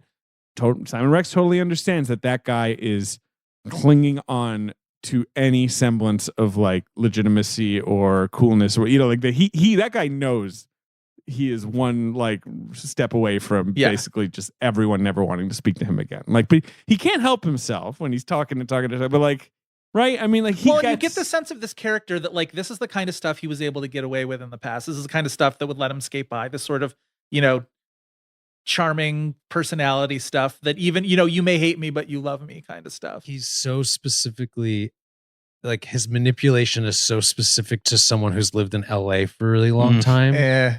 Yeah. Man, what a scumbag. Yeah. And like Ben says while grinning ear to ear. Yeah. I love stories like this. I love, like, it's just a simple character study of just this guy basically kind of just doing the same thing he's done. He's just resetting his life kind of again, of where it all started in his hometown. Yeah. It's unabashedly just like messy and a little like, a little evil, a little fucked up, but a fun time. Yeah. It's a great movie. I love it.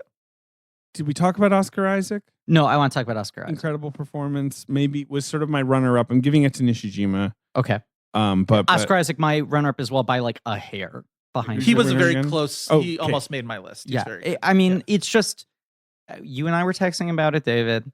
But like, here we go. Finally, this is the guy we've talked about for the last 5 years. We've been waiting to come back, and it's not like he's been doing bad work, but it just felt like, well, this is clearly the dude of his generation, and then it feels like Adam Driver started taking all the parts for 4 actors of his generation. Sure.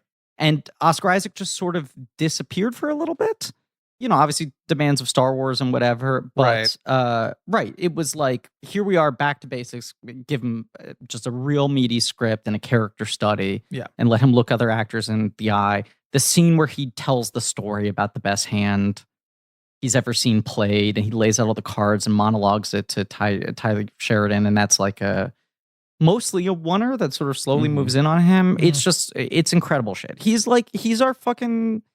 the one guy who's got the 70s Pacino thing, He does. I mean, that's what he had in like My Most Violent Year, of course. And and you're right. It's just been a few years of being like, I guess he's just been busy with stuff that is less interesting. Yeah. That's all. I never dislike him, but it's certainly that run of like Llewyn Davis into Most Violent Year, into whatever, you were just like, here we go, ready. Yeah. Ex Machina. I mean, I love him. Ex Machina, incredible love performance. Him. Yeah.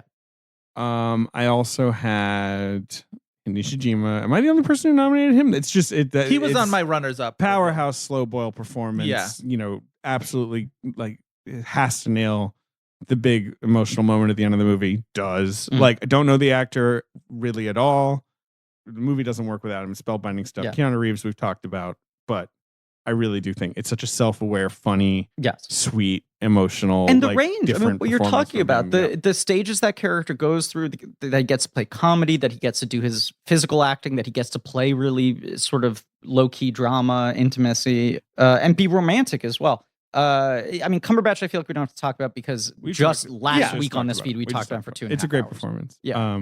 Some cuts, I'm sure you guys have plenty you want to talk about too, but I'm sure I have a few. Have that many? Maybe actually. not. I mean, it's a top heavy. I do like both of the Oscar nominated performances that we did not touch, which are Denzel and Will Smith. I mean, I think Will Smith is good in that movie. Yeah, I think Denzel is fantastic in Macbeth. I agree. It's just, I sort of wanted room for. It's also one of those things where I really like his take on Macbeth. Is like, this dude's tired. I will say I often have a hard time connecting to Shakespeare, and I felt like he brought me into it more than most actors I have seen, in a really, really savvy way. It is this thing that is kind of unfair, where I saw it and I was like, right, yeah, no, of course he's great at this. Like, you don't get excited about it. I was maybe sort of as that. much. That's sort of how I was too. Right. I love Damon in Stillwater. I'm a big fan of Don Cheadle in No Sudden Move. That kind of like Oscar Isaac-y phenomenon of like it's you giving a real performance. You're a good actor. Yeah. Been a minute. Yeah. There's another obvious one that I feel like I'm forgetting. Well, not Adam Driver in Annette. That's a Adam Driver's so good in that movie. That is a very committed performance Very from an much actor so. who Yeah. defines committed performances. Yep. But that is a throwing everything at the wall type performance. I do like it. Joaquin Phoenix and Come On, just what we needed, seeing him play a normal guy. What did you think of Dinklage in Cyrano? He was on a long I think runner-up he's good. for me. I like that movie, but I more like it for the Joe Rightness, Yes. like all the same theatricality. But like, I think he's totally good, and I think they totally biffed getting him a nomination. Like, I think they easily could have. I think they could have too. I have one more I want to throw out who truly might have been like my 6 or 7. It's not quite a Vin Diesel award because I do think he's very close. Throw it out. And I will admit, this of course might be somewhat colored by sentimentality because of the events in between when I saw this movie and where we stand today. But I also felt this way when I saw the performance. Bob Odenkirk is incredibly good in Nobody. I think that movie is a mess. I think if he gave that same performance in a movie that I thought was dramatically functional, Right. he'd probably be a slam dunk 5 for me. I have not seen it. I have not either. Okay. So. Okay. I think he's incredibly good to a degree that's almost underrated. And I think obviously the thing that everyone focused on was that he did all this training and he does all the fight choreography and all of that. Yeah. But I think it is kind of an incredible performance for a guy who I have always obviously loved and say often. How early in the year was that movie? April? Yeah, it was pretty fairly early. early. It was one sort of of in the first right, post-vax movies I Right. saw. Right. And I think that movie makes some incredibly stupid choices in terms of characterization that fuck him over a little bit. But he is unreal good. And as we stand today in the present day, I just want to constantly show more appreciation for Bob Odenkirk, We love a Bob guy Odenkirk. who it was scary to think about losing. Any other cuts you want to shout out, Griff or Joe? Joe, That who was was my your winner? biggest cut. My and then, winner is the Simon other Rex. guys. Oh, right. Wow. Yeah, very David, cool. your winner was Hidetoshi Nishijima in Drive My Car. Best Actress. All right. Out to present Best Actress, we have Annette Bening, Oh, the 20th century woman herself. Toni Collette, Oh, the hereditary the herself. woman herself. Carrie Coon, Oh, the nest herself.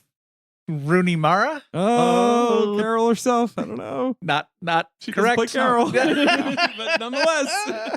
And Lupita Nyong'o. Oh, the French champagne. The friendship. What is? I don't forget. I forget Us. the character's name in Us. No, I know the movie. I just don't remember. She's her got character. the two fucking Well, characters. Red is the tether. Right. But, Why am I forgetting her other yeah. character's name?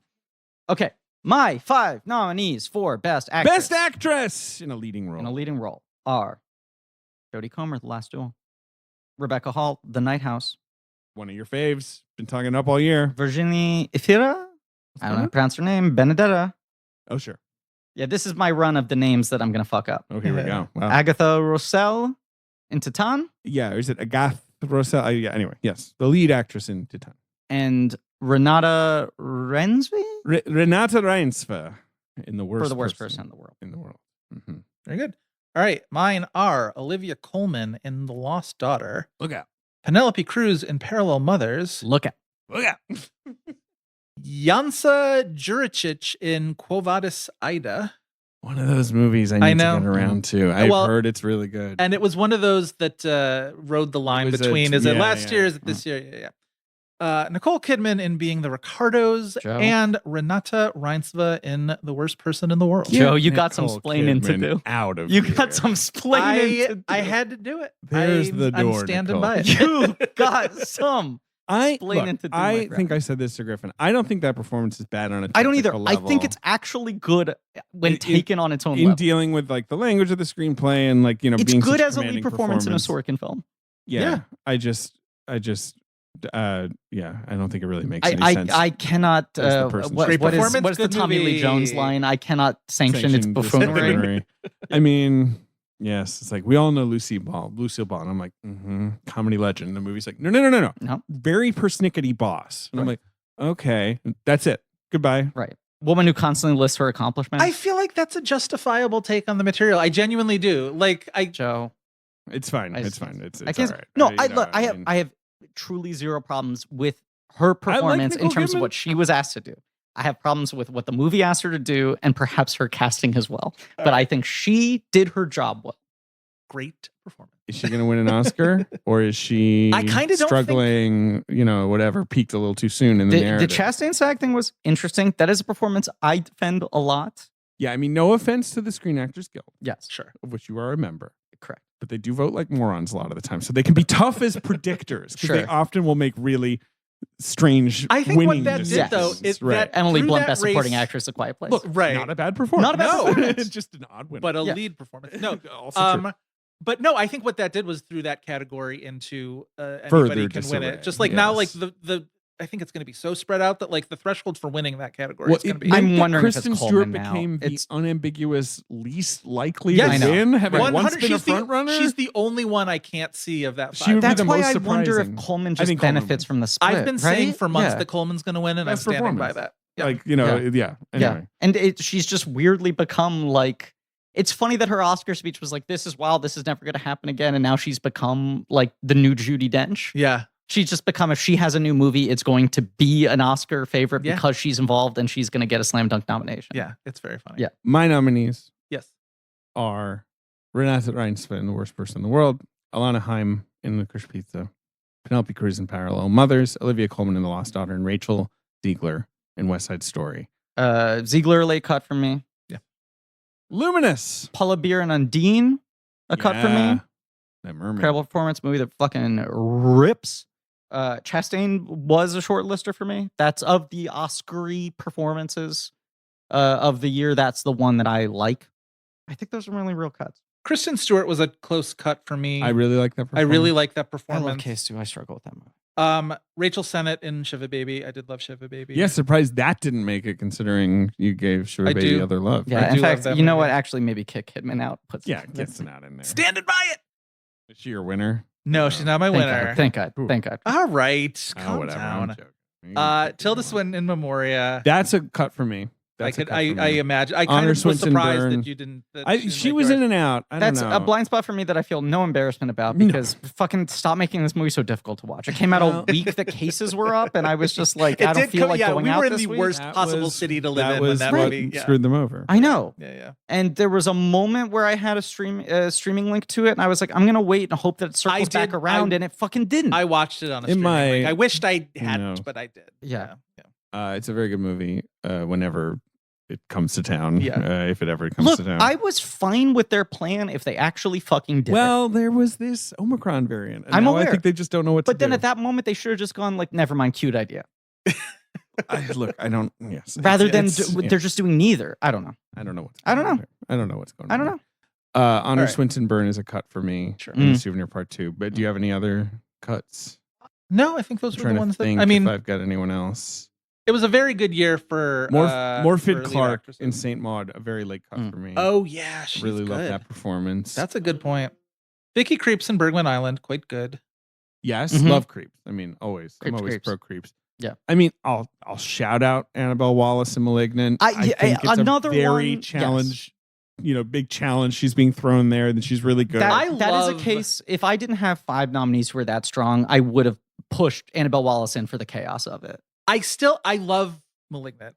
I go back and forth between thinking, is that a great performance, or is James Wan really clever for casting somebody who can only give a certain level of, you know what I mean? Just like I feel know like what the you mean. casting in that movie is part of the lulling the audience into where he wants you to be. Yes.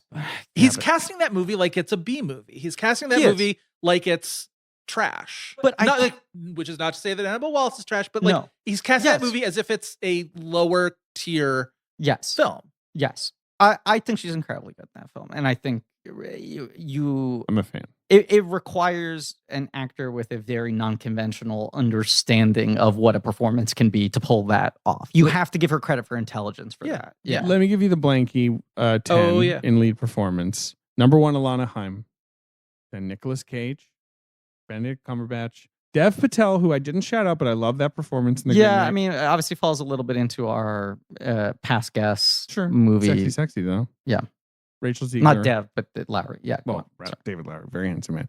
Rachel Ziegler in West Side Story, Jodie Comer in The Last Duel, Mhm. Renate Reinsve, Simon Rex, Kirsten Stewart, and Andrew Garfield. That is the 10 from the Blankies. Okay. I want to say, because you just brought it up again, I'm very surprised Jodie Comer didn't make your list as such a big Last Duel defender. I think that movie. That movie, like, in many ways hinges on her being able to pull off that last third. She rules. I love Jodie Comer. She rules. And like, fucking Free Guy is one of those things where she gives that movie so much more than that movie deserves. I will now finally be watching Free Guy now that it is streaming on HBO or whatever. Right. Yeah. It's technically a free watch. It's an Oscar nominee, so I do have to watch it. So look, there you go. I don't have much love. Yes. Right. I don't have much love for Free Guy. No. Yeah. But it is one of those things where you're just like, this is a sheer charisma. I've heard similar, pulling up on a pretty superficial character. Mm-hmm. She really does a yeoman's work on that. And then A Last Duel is just, the whole movie hinges on her perspective and her being able to play these very subtle differences in incredibly difficult scenes, which she does beautifully. An incredible performance as someone who doesn't watch a ton of TV and didn't watch Killing Eve. I think it also knocked me out more. Right. Sure. Yeah, She was a little more total shock for you or whatever. Right. Yeah. Who's your winner? My winner would be the drum I've been banging all fucking year, it feels like, even though it's only been 6 months or whatever. Rebecca Hall in Night House. You love that performance. An incredible performance that may be one of the best depictions of grief I have ever seen. It is stunning. Yeah. Have you seen that movie? Oh, yeah. There's the scene where what's her name? Sarah Goldberg from Barry is her friend. Yeah. She's a school teacher. They invite her out for drinks. She's been grieving from the suicide of her husband. And this movie is so attuned to that weirdness of trying to treat someone who's gone through something very traumatic as if they're normal. Yeah. Like, we're just going to create a sense of normalcy for you rather than constantly grieving around you. Right. And how quickly that person can hijack the situation, make it uncomfortable for everyone else. Yeah. So they're trying to tiptoe around stuff. Someone asks her a question. She gets into it and she starts making overly casual jokes about the horrible things she's been living through. Yeah. And it's that thing where her not being sad about it is more disturbing to everyone else around her. Right. It's not her only scene like that in the movie, but it is a thing I don't think I've ever seen an actor perfectly capture. Yeah. Which is that weird, angry humor coming out of like absolute depths of despair that becomes so unnerving to everyone else around them. An amazing performance by someone who had quite a year when you also look at passing. Well, and also she's my 4-time freckle face of the year. Sorry, I've been waiting to make that and joke. For whatever it's worth, would have been my casting choice for who should have been the fucking Leah Sudo part in the last two Bond movies. Oh. I'm like, that's the Very version of that interested in movie that that. maybe works for me. I think Leah Sudo is great in No Time to Die. I mean, nothing in Spectre performance-wise completely works for me. It's tougher to argue for Spectre. I mean, I could bring Joey Sims on here and he'll give you a Spectre rant. He likes that movie. Well, okay. And then my other who three else are you got? Benedetta Titan and Worst Person in the World. Yeah.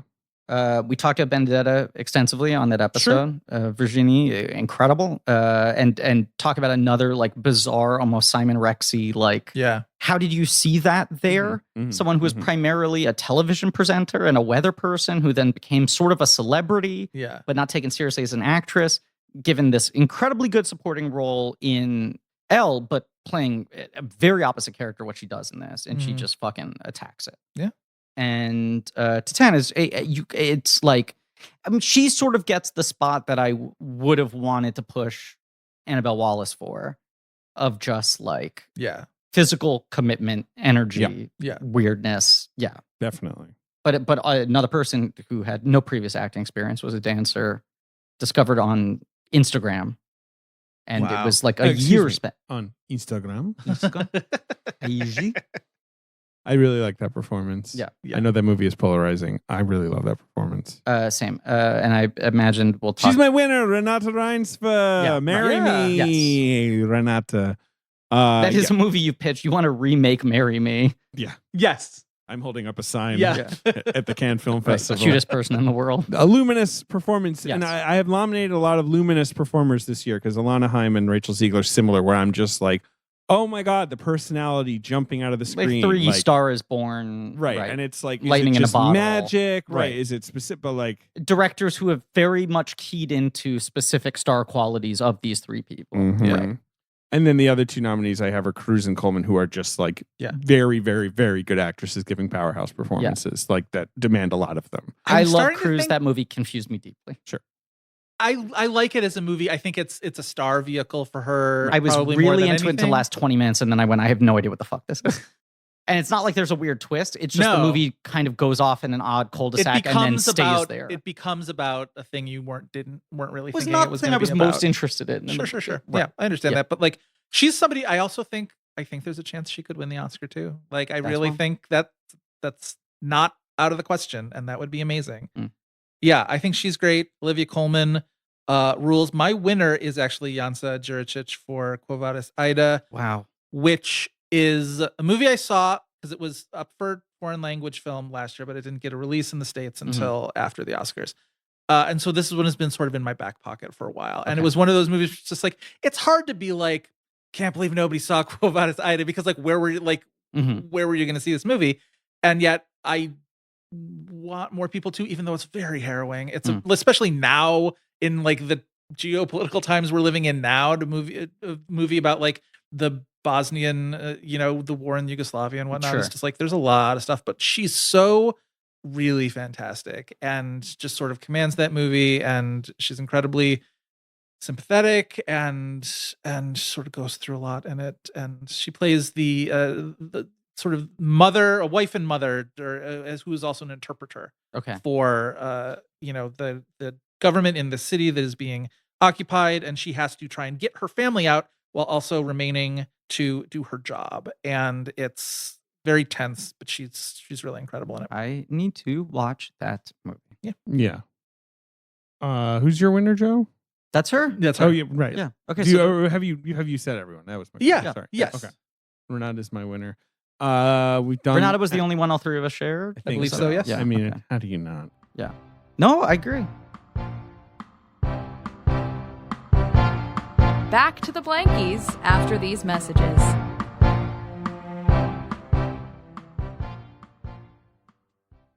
David? Yeah. Relationships take work, and don't we know it? That's true. 7 years. That's true. We've been working on this relationship the whole time. Legally bound by pod. It takes work, okay? And a lot of us will drop anything to go help someone we care about. We'll go out of our way to treat other people well. But here's a question. David? How often do we give ourselves the same treatment? That's the thing. It's the tricky What about, question. therapy, self-care, this kind of stuff? Yep. Because this month, BetterHelp Online Therapy wants to remind you to take care of your most important relationship, the one you have with yourself. Yeah, whether it's hitting the gym, making time for your haircut, trying therapy, you are your greatest asset. Invest the time and effort in yourself like you do for other people. Okay? Look, David, we're both big proponents of therapy. Absolutely. I think that is people. Good for human beings. And I think people often wonder, if I go through therapy, is this going to get rid of my essential qualities, right? Is this going to untangle the knot of what makes me who I am? But in fact, it gives you a greater sense of self. Yes. Helps you achieve more than you ever thought possible when you have the sort of clarity and understanding of the way your own brain works. Absolutely. And BetterHelp is online therapy that offers video, phone, and even live chat sessions with your therapist, so you don't have to see anyone on camera if you don't want to. Thank God. I never want to see anyone on camera ever again. It's much more affordable than in-person therapy, and you can be matched with a therapist in under 48 hours. Give it a try and see why over 2 million people have used BetterHelp online therapy. This podcast is sponsored by BetterHelp, and Blank Check listeners get 10% off their first month at BetterHelp.com/check. That's BetterHelp.com/check. We're back, baby. It's the Blankies. All right. Well, before we get to director and picture, yes, are there any other awards we want to talk about? Going to be a simp for directions that this is about to go in, pretty much. Okay. But just kind of absurd to not nominate French Dispatch in every craft category. And I think even the people who are cold on that movie. I know. It's so good. Very strange. Very strange. I don't know what happened there, except that it's happened before. The only one of his movies to get any Grand nominations Budapest. outside of screenplay or animated film is Budapest. And otherwise, it is bizarre that he never gets costume, he never gets art direction, he never gets cinematography. Especially with I guess score. Music's the only other place. Right, but like Moonrise Kingdom, yes, only nominated for screenplay. Royal Tenenbaums, famously only nominated for screenplay, bizarrely. obviously, because Gene Hackman Rushmore, was the craziest thing in the world. Sure. Life Aquatic, Goose Egg. But that's the Life Aquatic. These anyway. I don't know what it is because it felt like Grand Budapest. Finally, the breakthrough. They're going to recognize that every year you're going to have to fucking put his movies in all these categories. Well, that's why a lot of people thought that French Dispatch was like a front runner a year ahead of time in terms of like this could be like a big Best Picture contender. It was going to open at Cannes, all this sort of stuff, and I think a lot of with Wes Anderson is almost like who's getting to it first, who's setting the tone on what the reaction to it is. And he's such a particular filmmaker that like if you're not on his wavelength, you're really not on his wavelength. And I'm going to talk about this movie more, but I do think that is a movie that perhaps is not best seen in a film festival setting. I think that was not the right way to introduce that movie. But I want to call out a specific one that I think people aren't talking about. Watching the movie a second time, I really keyed into. Bruno. I'm sorry, what were you saying? I said Bruno. We don't talk about Bruno. It was a joke about the film Encanto. And go ahead. That's for the kids. It's the moment we think is going to go viral. That's why we cut it. Exactly. Hashtag Encanto. Yeah. David had to make that joke. Visual effects in French Dispatch. Wonderful. Okay, because that's a movie that costs like $20 million. Yeah. And whatever it was, almost 20 years ago, Life Aquatic cost like $60 million. He insisted on building the whole fucking cost of boat and and all this sort of stuff. Yeah. And you watch French Dispatch, and I don't know if there is a single shot in that movie that is not some sort of digital effect, but yet he makes that entire movie feel entirely handmade. And so much of that is that essentially every single shot in that movie is some sort of weird collage. He is no longer building extravagant sets. He's working very thrifty and very fast, building only a piece of it, and then using models and matte paintings and digital effect. All these things to stitch it together, where you have these incredible vistas, these incredible detailed, layered, nuanced environments, these immaculate frames that feel very analog. And it's a kind of movie where the digital effects are pretty invisible. And then you have sequences like the thing where he has like the frozen in time, people on wire shit, where it is actually practical. Yeah. But yeah, that movie fucking rules. Another movie I think deserves credit in craft categories is Barb and Star Go to Vista Del Mar. I mean, I love that movie. Great movie. We haven't talked about it yet. What a great movie. Yeah. It does look phenomenal. It looks good. Yeah. And it could so easily have looked like a cheap piece of shit. Yes. Yeah. It's a comedy that has some actual fucking scale to it. Do you have cinematography nominees? I didn't write that down. I did write down, I have 5 voice performance nominees. I love a voice that I performance jotted down. nomination. Yeah. I got Olivia Colman in Mitchell's versus the Machines. An outstanding voice She's performance. so good. Yes. Jessica Darrow from Encanto, who is the surface pressure, the older sister. A really fun really song. great. Okay. Really great performance. Jack Dylan Grazer in Luca, who I think very is good. Really, really good. Yeah, and that movie it rips. Hey, fishy boy. Whatever. Luca. Yeah, go ahead. Cute little fishy boy. I'm not sure how to pronounce this, but Hebe Griffiths, the baby in Annette, the singing voice of the baby in Annette. Joe. Annette. And my best vocal performance is the guy who keeps going, baby Annette. Yeah, that's true. Baby I should have looked up who that is. And then Stephen Sondheim for a voicemail in Tick Tick Boom. Look, we're gonna talk about that in Putters and Murmurs as well. My animated film of the year is definitely Mitchell's versus the Machines. Yeah. Which I think is a really great movie. But Flea is obviously very good. Flea to me is like a triumphant movie. It's good as a feat of animation, but Mitchell's versus Machines is this really innovative bit of animation, where it's like got all these different styles that are mixed together and all that. Animation, it's also, kind of astounding. Katie Mitchell confirmed blanking. You absolutely shout out Katie Mitchell, and that's a good performance. Abby Jacobson. Yeah. But I know you like Luca. I love Luca. Luca really grew for me a second time. One of the great last shots in an animated movie is Luca. Yes, and also a movie where, especially watching it a second time, really unlocked for me its power being in how modest it is. Yeah. I think it is somewhat radical to make a film that is sort of that emotionally and narratively small scale and is comfortable with that. And it does feel like, I feel like anytime there's a movie that has a little bit of that wistfulness in it, people jump to say like American Ghibli. Sure. But that is a movie that actually feels kind of Ghibli-esque in its size and its concerns and its focus on the inner lives of its characters. I'll say this. Yes. I like Luca. And you probably haven't seen it yet, but Turning Red, which is about to come out. I can't wait to see Turning Red. Is so good. Really? It's the best thing Pixar has made in years. Fuck. And really? Yes. When did you watch it? Yesterday. What? And kind of blows Luca out of the water. But I don't like Luca as much. I really wanted to love Luca because I love Italians riding around Vespas and all that. And I, for some reason, was sort of like too many Italians. But too many Italians, of course. My famous anecdote. But my animated film. I liked Crypto Zoo as well, but it kind of Crypto Zoo is one of those ones where it's like look at. cool idea and it's like it's interesting. Went on different, and on. But yeah. I saw a very interesting animator. The Encanto performance that really jumped out for me was like Diane Guerrero.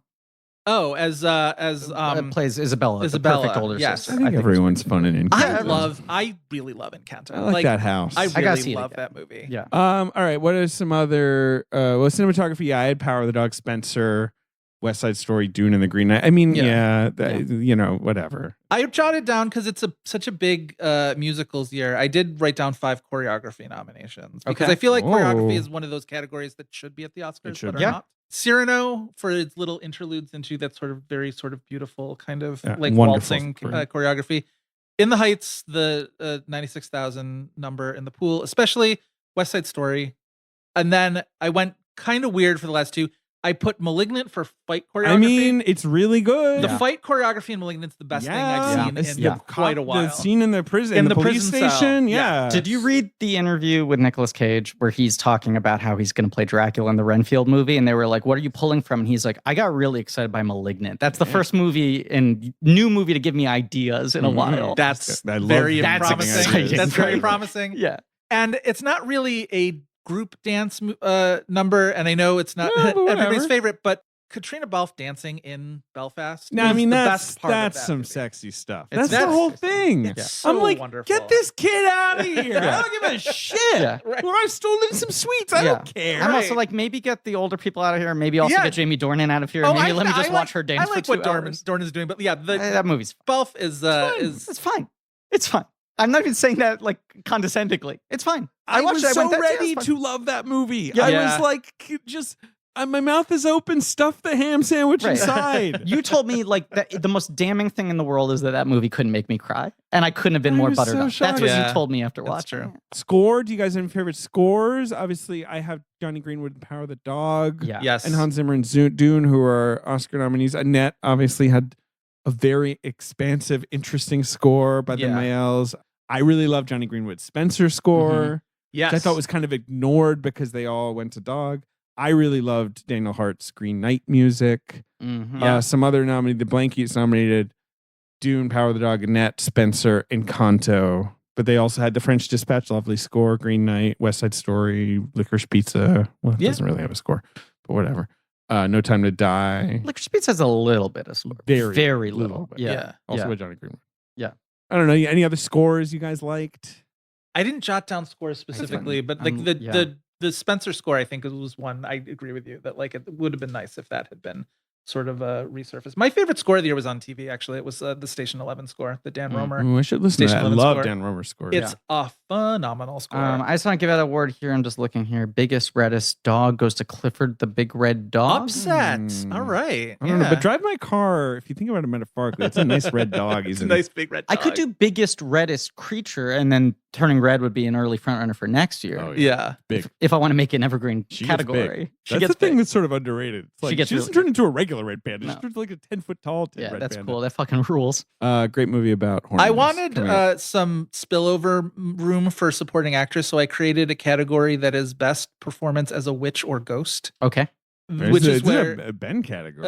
I know I don't want to step on any toes or anything ahead, like that, Ben. ahead. But Catherine, this is where Catherine Hunter for Tragedy of Macbeth shows up for me. Charlotte Rampling in Dune as a Bene Gesserit who is part nun, part witch. I feel like there's she's a witch. Sure, yes. This basically the reason I created this category is because I wanted to give something to Sarita Choudhury for Green Knight. Incredible. Who was not in that movie enough witchcraft. to really crack. I thought about actress. it, and I was similarly like, it would be maybe a bit it would of be a stretch, but like Sarita Choudhury, by the way. Have you guys seen After Yang yet? No. Oh yeah. I don't want to spoil much about After Yang, but it begins with opening credits in which every member of the cast does a dance. Yep. And it's one of those. I sat down for the movie and I was like, I know Colin Farrell is in this. I don't really know anything else. Yep. And so you're seeing almost every cast member in this opening credit sequence before you meet them in the movie. And when she pops up and pops off, it's amazing. It's spellbinding. You almost want to jump out of your seat. Yeah, you're kind of it's like, great. Yep. Anyway. Yeah. An actress who's great in Hologram for the King, a movie I've now decided I'm going to make a running bit of bringing up as much as I can. I love Sarita Chowdhury. Yeah, same.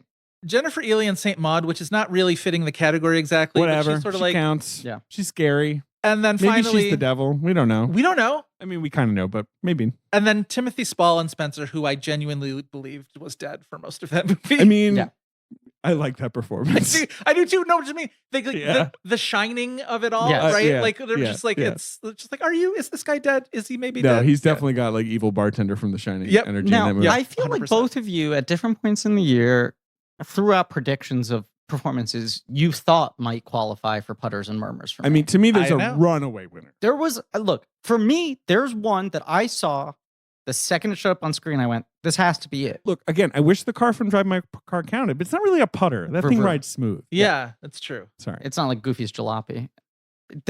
I don't think it's the one that either of you predicted, but Okay. there was one where when it popped up on screen, I went, "This has to be it." Can I hear your predictions, Bob? My winner for putters and murmurs is Bradley Whitford and Tick Tick Boom. This is what you that's a told great me. one. Outrageously puttering and Yes, murmurs. that's a great performance. one. All Yes. murmurs. Yeah. Yeah. Who is your putter or murmur? I mean, as soon as I saw Pig, I sort of jotted down Nicolas Cage as an early favorite. certain. And I feel like you said to me, like, is that a case where someone could win Best Actor and putters and murmurs? I think I texted you that. the day. Turner. Right. Not a movie that I liked, Mr. but I Turner. thought Mark Rylance in that movie in Don't Look Up is a classic. Well, he's Archetype. murmuring. It's a but classic. it's almost more of a grumbles and mumbles. 'cause Well, he's got a lilt, doing though. little- right, it's I mean, like- of course, yes, grumbles and mumbles, which was there's also mumbles and muffles and stutters and stammers and glowers and frowners last year. Yeah. Jesus well, Christ. Apparently, we also gave a best supporting thermos performance to Oh, Movie Halloween, of course, yeah. That was a tough category last year, actually. I had a Do couple. we have one this year? Is there a good thermos? No, I can't think of one. I jotted down Best Whispers and Shushers, which is Adasa as Dolores Madrigal in Encanto, Oh. who whispers her way through that movie. Yeah, I love that character. Croakers and Lurkers was Catherine Hunter in The Tragedy of perfect. Macbeth. Perfect.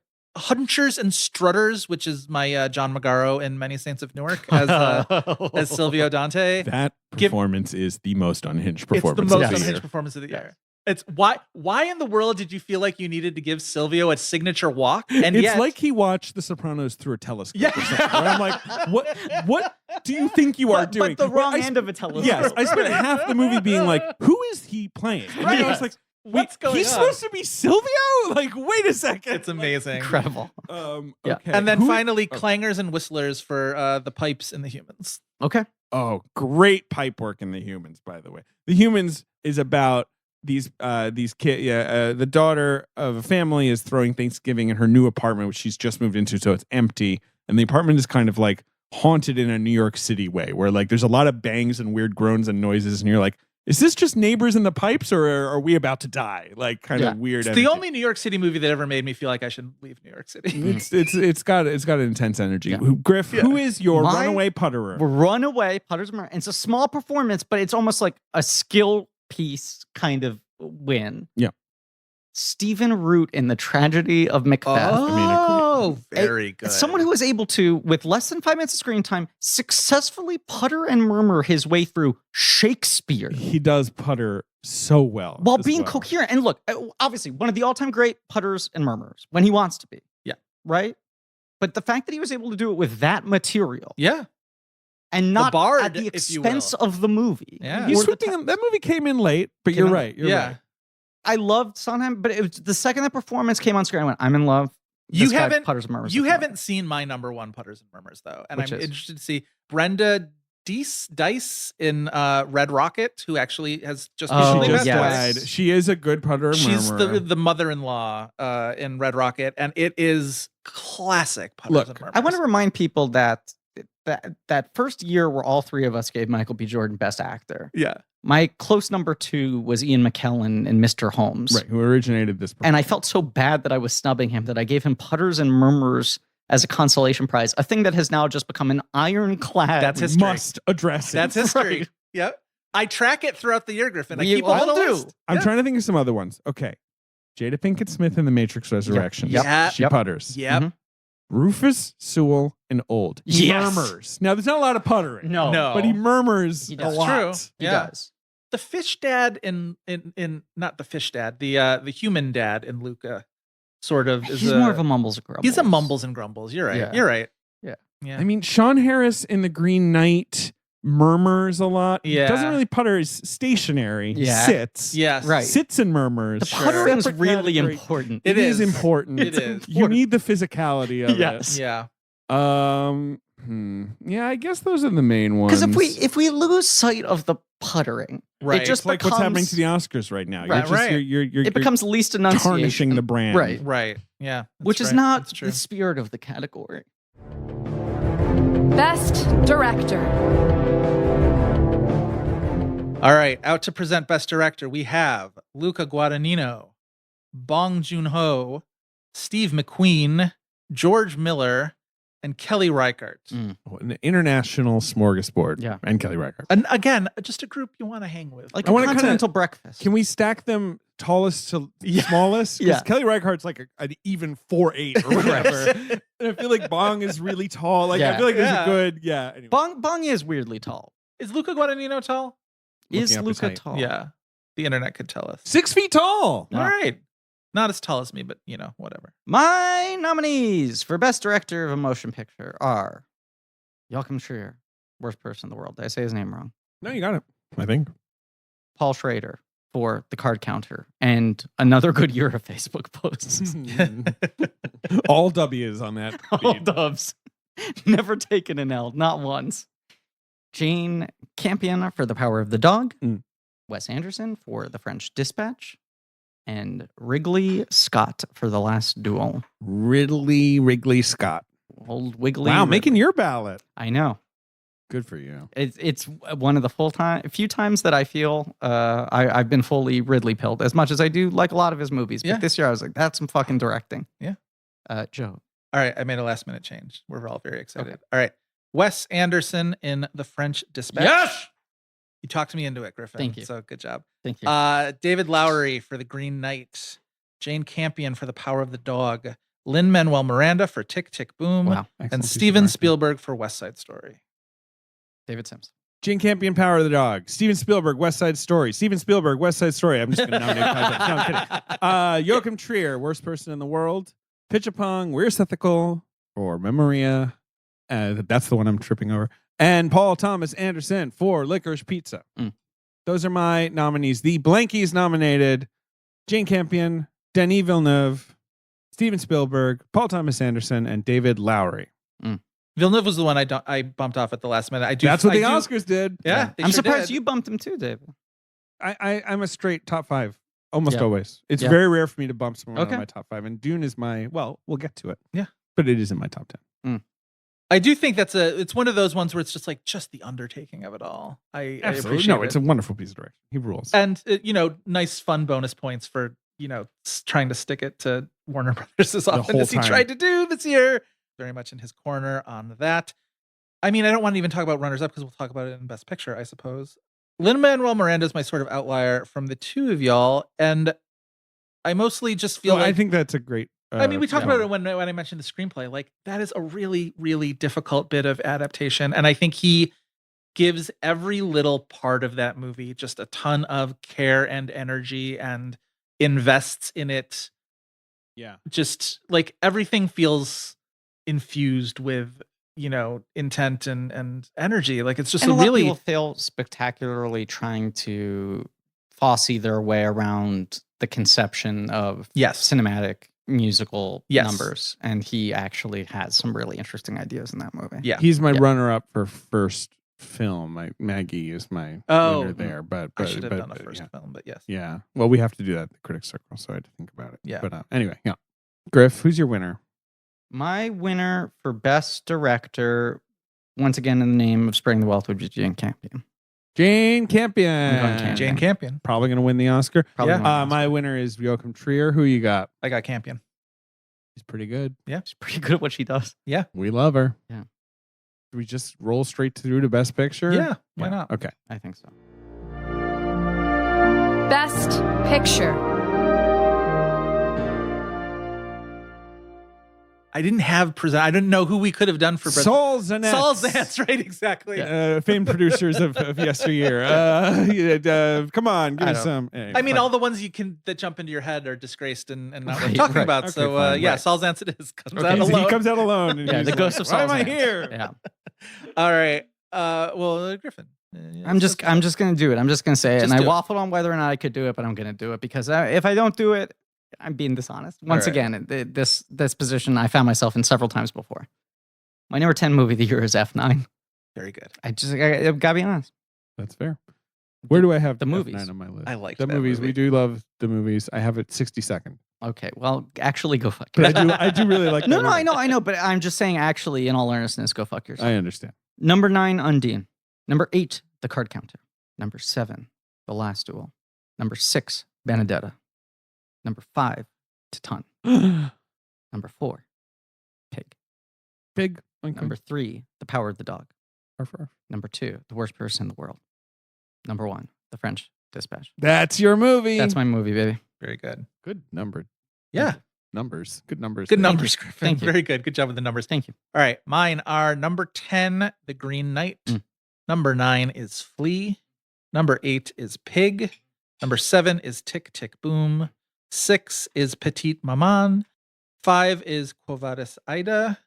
4 is Red Rocket. 3 is Shiva Baby. 2 is West Side Story. And number 1 is The Power of the Dog. Wow. Arf, arf. Bok, The bok. Blankies, I should shout them out, of course, had, I'll go 10-1. Worst Person at 10. Pig at 9.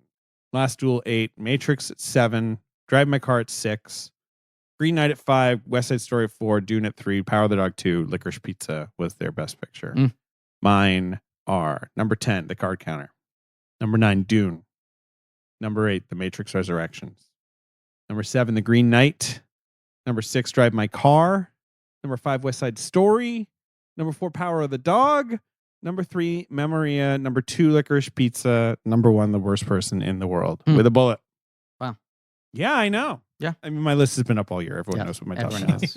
But I do love to update it. That's Yeah. what I love to do. Constantly update lists. Constant in flux. Yep, yeah, I mean, same. I've kept my letterbox list unranked all year, which is fun because once every 2 weeks, someone will go, "Is this ranked?" Yeah. Furious that The Little Thing still seems to be my number 1 movie of 2021. It would be a hot take. It would be. That's why they're just like, what is the argument here? Putters and Murmurs?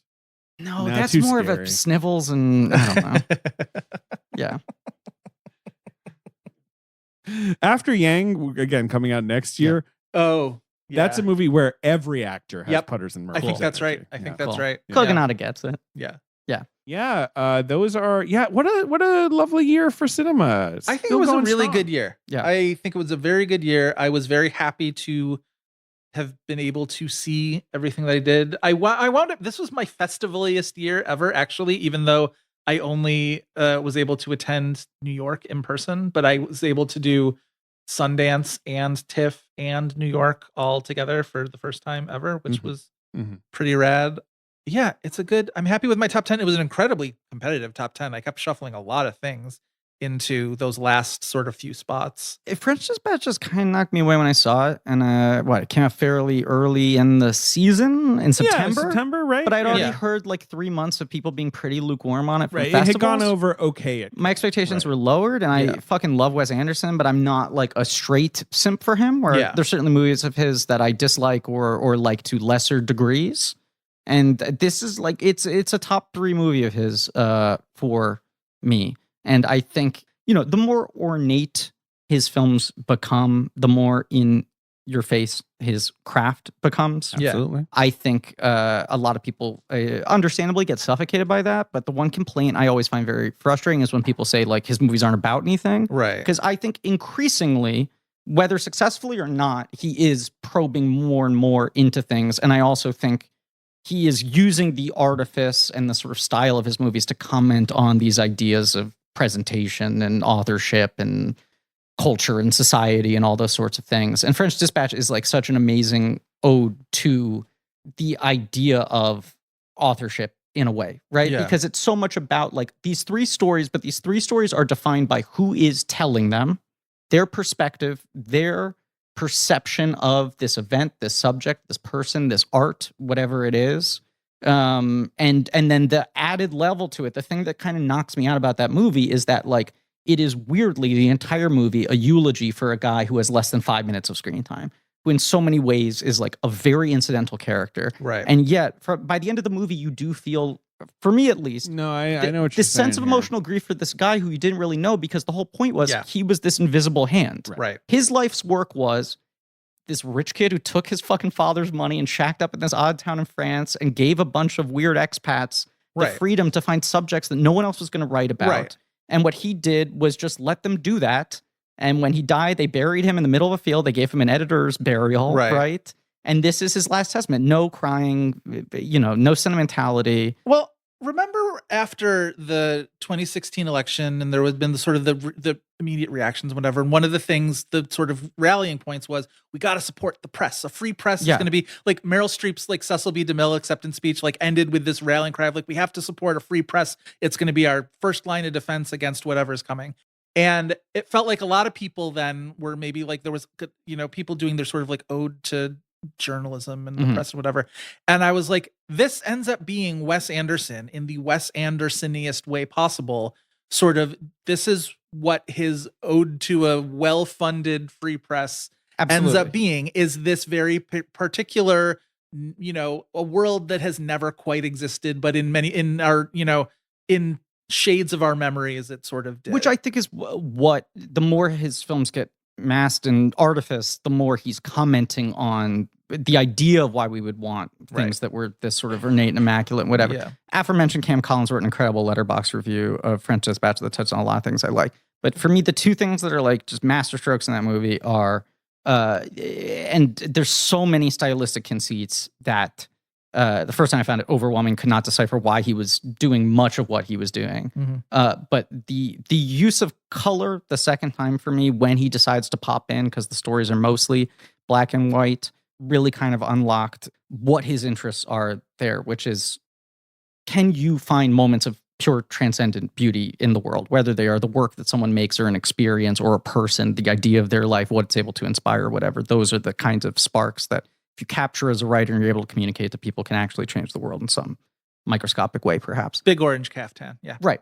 But the other thing is, every one of those stories has the final little coda beat of Bill Murray editing the story. Yes. And the difference between those four and how he approaches those four writers, and the idea that he is not a good editor because he has his house style, but that he knows how to nurture these four people and understand what they're trying to do and get the best out of them. I find that movie like unbearably emotional. Do you guys want to make your cases for your number ones? I mean, that dog was really powerful. Really powerful. Just in that really powerful. I loved that movie. I mean, it's whatever. It's getting all. Griffin and I just lathered praise on it. Quite a film. Obviously, we've talked about West Side Story. Shiva Baby is unbearably tense and also incredibly funny. Red Rocket, we talked about. I mean, by this time in the podcast, we've talked about everything. I didn't really talk about Flea too much, but David, you mentioned it a little bit. It's I like Flea. Really, really wonderful little movie. Yeah, I don't know. I like all the movies that I said that are in my list. I as always with not just the Blankies, but like, I am done with 2021 in film. Like, you've had to. Right. Yeah. I've sort of gone over it, so you can read my praise of worst person, or you can come at me, bro, or whatever. You can text me. Go at 'em. Just text me. So what's the best one in 2022 so far? My number one is After Yang so far.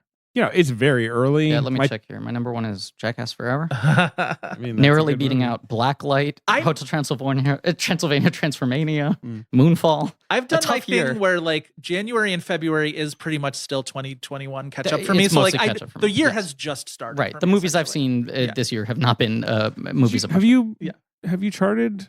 I am still Uncharted. Will you be seeing the Batman before you go on your cruise? No, right? I don't think so. I mean, how could you really? There are a couple ways I could do it, but I'm probably not going to do it. The other thing is, I unfortunately have not yet witnessed the power of Dog. I also have not yet lined up for Dog, arf, but I would like to see it. Yeah, the Channing Tatum spring is upon us. Bark, bark, bark, bark. Ben, do you have any awards for us? Do you have any? He's picking up the microphone. I got the microphone. All right, we're like 2 hours. It's 30 always minutes. long. I know, and I'm tired. I'm tired too. Fucking You've wrap been it up. entertaining. You've had Wrap it up. guests. Yes, we have had guests at my home, You know, and Griff's about to get on a boat, so we're gonna About to get a get on a week boat. off. I'm gonna keep it short and sweet this year, y'all. Yeah. All right. All right, I got some original categories of my own that I've been doing. Again, if you're a new listener and somehow have made it this far to this fucking Congratulations. shit, congratulations. Anyway, here we go. All right, so normally I start out, I have this whole thing where I'm like, what if you remake? And then, it's like with babies, with animals. I'm switching things up this year. Okay. All right, so I'm changing the conceit. Okay. Okay. Instead of like, what if you redid? What if you just took something out? Okay. Oh, Addition by subtraction. Right, Wow. Correct. Okay. Correct. So, okay, first up, the comedy in Don't Look Up. Too many laughs. I don't know, Ben, though, because Jimmy Kimmel scolded us for nominating these very serious, boring movies like Don't Look Up instead of Spider-Man. The austere, refined art house sensibility of Don't Look Up rather than a populist movie like Spider-Man. Sorry to be so controversial. You're not brave. sorry. You're brave. I know I am. Thank you. Another thing I'd love to just have taken out of the film is the excitement of Nightmare Alley. They're just too excited. Wow. Body blow. Like I felt my heart just beating at such a fast rate the whole time. I was worried for my health. Yeah. You thought you might have to, is there a doctor in this movie theater? Mm-hmm. Truly. Yeah. Okay. Yeah. Too much reality and realism in House of Gucci. Yeah. Right. Yeah. You were I was like, is this a documentary? Right. Oh my is this God. verite? Wait, what's going on? Yeah. It's wild. Just take that old guy out of Dear Evan Hansen. Oh, wow. What is up with that guy? He's old. How did he just went to a beach? He went What to the can I beach. tell you? Just wandered on set or something? Universal had both of those movies. They could have just They cut very it much in. could It have. would have made the movie work better, probably. Yeah.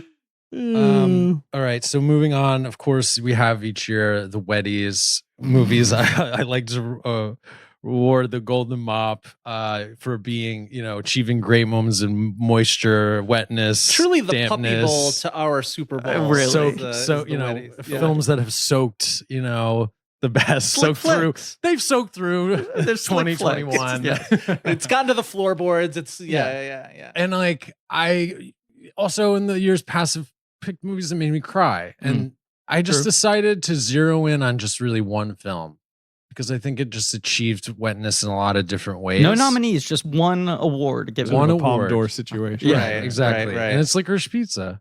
And it's because they flood a Waterbeds. fucker's house. They do flood a fucker's And he house. deserves it, and it's entertaining as fuck. And they sell waterbeds. And they They do sell sell water. water. They're loading it Waterbeds. up. They And got- they're sweaty, and Yeah. come on. There's It's a just gas crisis. Yeah, that's a Yes. liquid. That is. interesting because gas crisis leads me to my next new thing.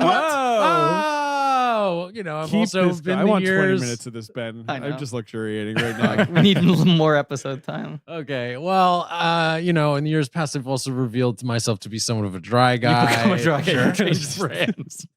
And so I thought, why not? If I have a wet category, why not add a dry category? Sure. I haven't Sure. come up with a better name other than the dries. So I'm Uh-huh. open for, any kind of Sure, input on sure. that one. Sure. And so the Golden Broom this year goes to West Side Story because the movie is so dusty. There's And such a mountains delightful of way. salt. Oh my Yeah. God. Yeah. Yeah. Very dry. Salt. Oh, the salt. What about? David. I just want to say, Yeah, Dune. Dune. The movie is like Motherfucker, set on Dune. a no moisture planet. It's about spice, and they're surrounded by a different type of granular material. I had Dune on here. Look, see, you can see it crossed it out. Okay, you can cross it out. Okay, Too so there obvious? is proof. It's too obvious. Yeah. And also because I think I would have enjoyed to sweep the set of West Side Story. You know what I'm saying? Dune feels unsweet. Like I would love to what's have a funny? golden broom to This- sweep up that set. I can tell you an anecdote that Spielberg revealed on the DGA podcast, which is Janusz Kaminski, the cinematographer, kept adding puddles to the set because he loves, lights bouncing out of a puddle Sure. and all that. Yeah. And people, they like the producer would be like, "You can't do this. You're gonna hurt someone. Like one of these dancers is gonna slip in the puddles." And they kept like drying his puddles up. like Janusz was basically like, "Come on, I want a swimming pool of water out there." Anyway, so Wet and dry. That's amazing. Yep. That's incredible. It's a good wow.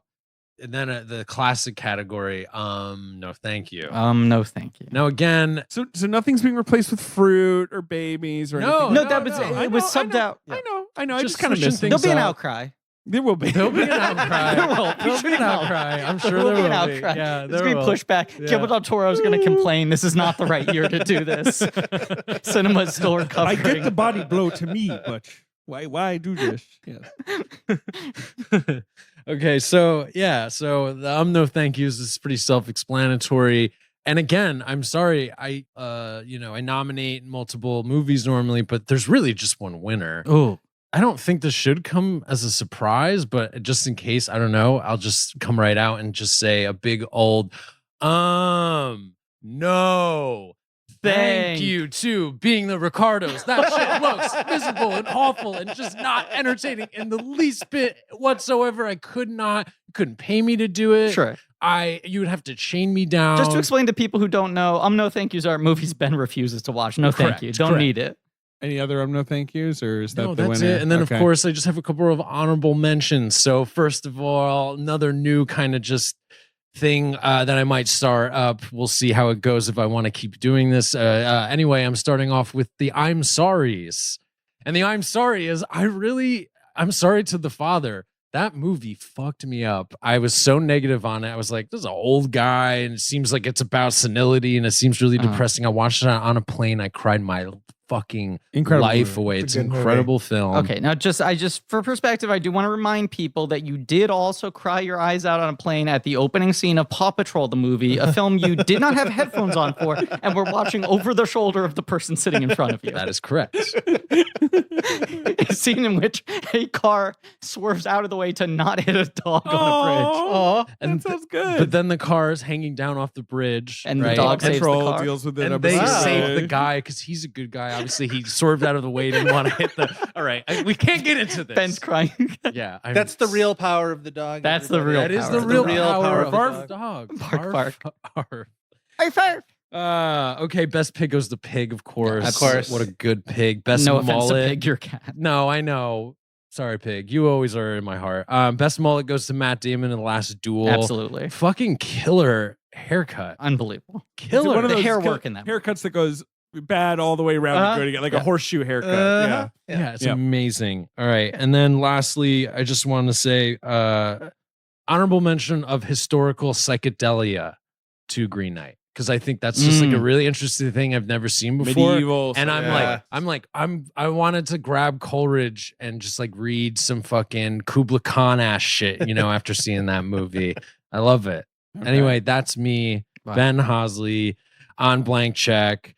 7th Annual Blankie Awards, my original categories. We did it, guys. It's the end of the episode. Uh-huh. Take us away. Well, people are still reeling from the shock that we repositioned and restructured the entire ceremony to build up to movie I would replace with dogs or babies. Right, of course. I know Animals or everyone babies or fruit, whatever the category was. I'm just saying we restructured the entire ceremony to build up to that as the final award because we thought that was going to be the most emotional point of the night. Of course. And unfortunately, now there's no winner. And then Anthony Hopkins won Best Actor instead. And Right. So Joaquin Phoenix is kind of just standing on stage, patting his legs, and we're going to whip pan over to Questlove, who now has to, by default, act like the host and go, thank What a you for tuning in to the crazy, insane thing that happened. 2022 7th Annual Blankie Awards. Thank you all for listening. Thank you to Joe Reid. Thanks for having me once again. I don't know. This had Oscar buzz. Yeah, this had Oscar buzz. Come listen to my co-host Chris File and I talk about movies that were positioned for Oscars in one way or another and didn't make it.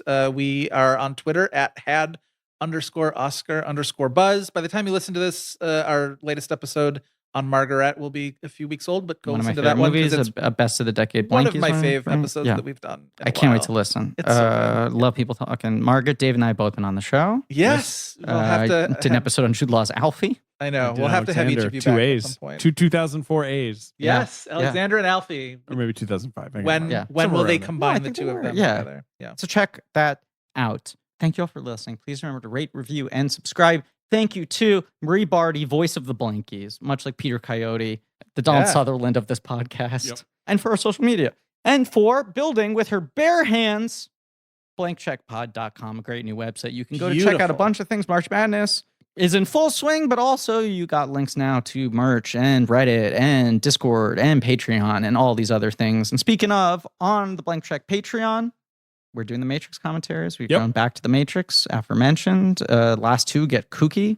Just be warned. I mean, guys, we talked about Matrix Resurrections a lot already. Yes. So that commentary it's why if you very like, tangential. That's almost an oops all lunch order. Like it's not, but it has that We're energy. pretty locked in for Reloaded and Revolution. I think Reloaded is exactly what you all want out of this episode. It's David going hard into lore. I'm trying. You're in the paint. But yes, Resurrections is chaos. And keep voting for March Madness, both on our Patreon for franchises and main feed for who will be the winner of the 20th century bracket. Tune next week for the start of our next miniseries, Podcast Me to Hell. We've already announced it. We have. Get Sam out of Raimi. here. Oh, that's fun. Yeah, so next week, a nice classic guestless episode of The Evil Dead. That's right, baby. Experience. Good movie. Yeah, here's the thing about that movie that I really like. The filmmaking. Yeah. It's very good. Raimi's already fun. We've done a handful of them, and it's just fun to watch those movies. It's easy. That stuff. Especially the early ones. You're just like, butter. What energy this guy's got. And as always, Joe, you do have some splaining to do about that Nicole Kidman nomination. Wah. I'm Marie Barty, and this has been the 7th Annual Blank Check Awards, with music by the Alex Barron Orchestra. Illustrations and graphics created by Joe Bowen and Pat Reynolds. Produced by AJ McKeon, executively produced by Ben. Promotional consideration for the Blankies provided by Chipcoin, the official currency of the moon. The Lumiere Brothers Factory. Walking out of work, walking into film history. Water. Did you remember to drink some today? Dan Lewis's Shack of Subs. He retired from acting. He's making sandwiches now. Bronco Henry. Radio Shack. Fran Magazine. Votes for the 7th Annual Blank Check Awards were tabulated and certified by the accounting firm of Ernst & Young. Special thanks to Jack Reed, Party Blue Jay, and the Academy of Motion Picture Arts and Blankies for their contributions.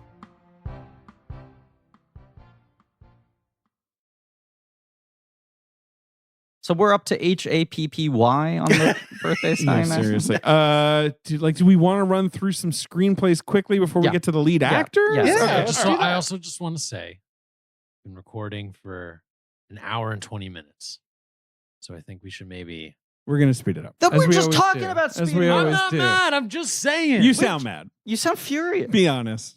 All right, I'm mad. Okay. Okay. Very mad. I'm just going to say my screenplays very quickly. Yeah, the screenplays are always obviously quicker.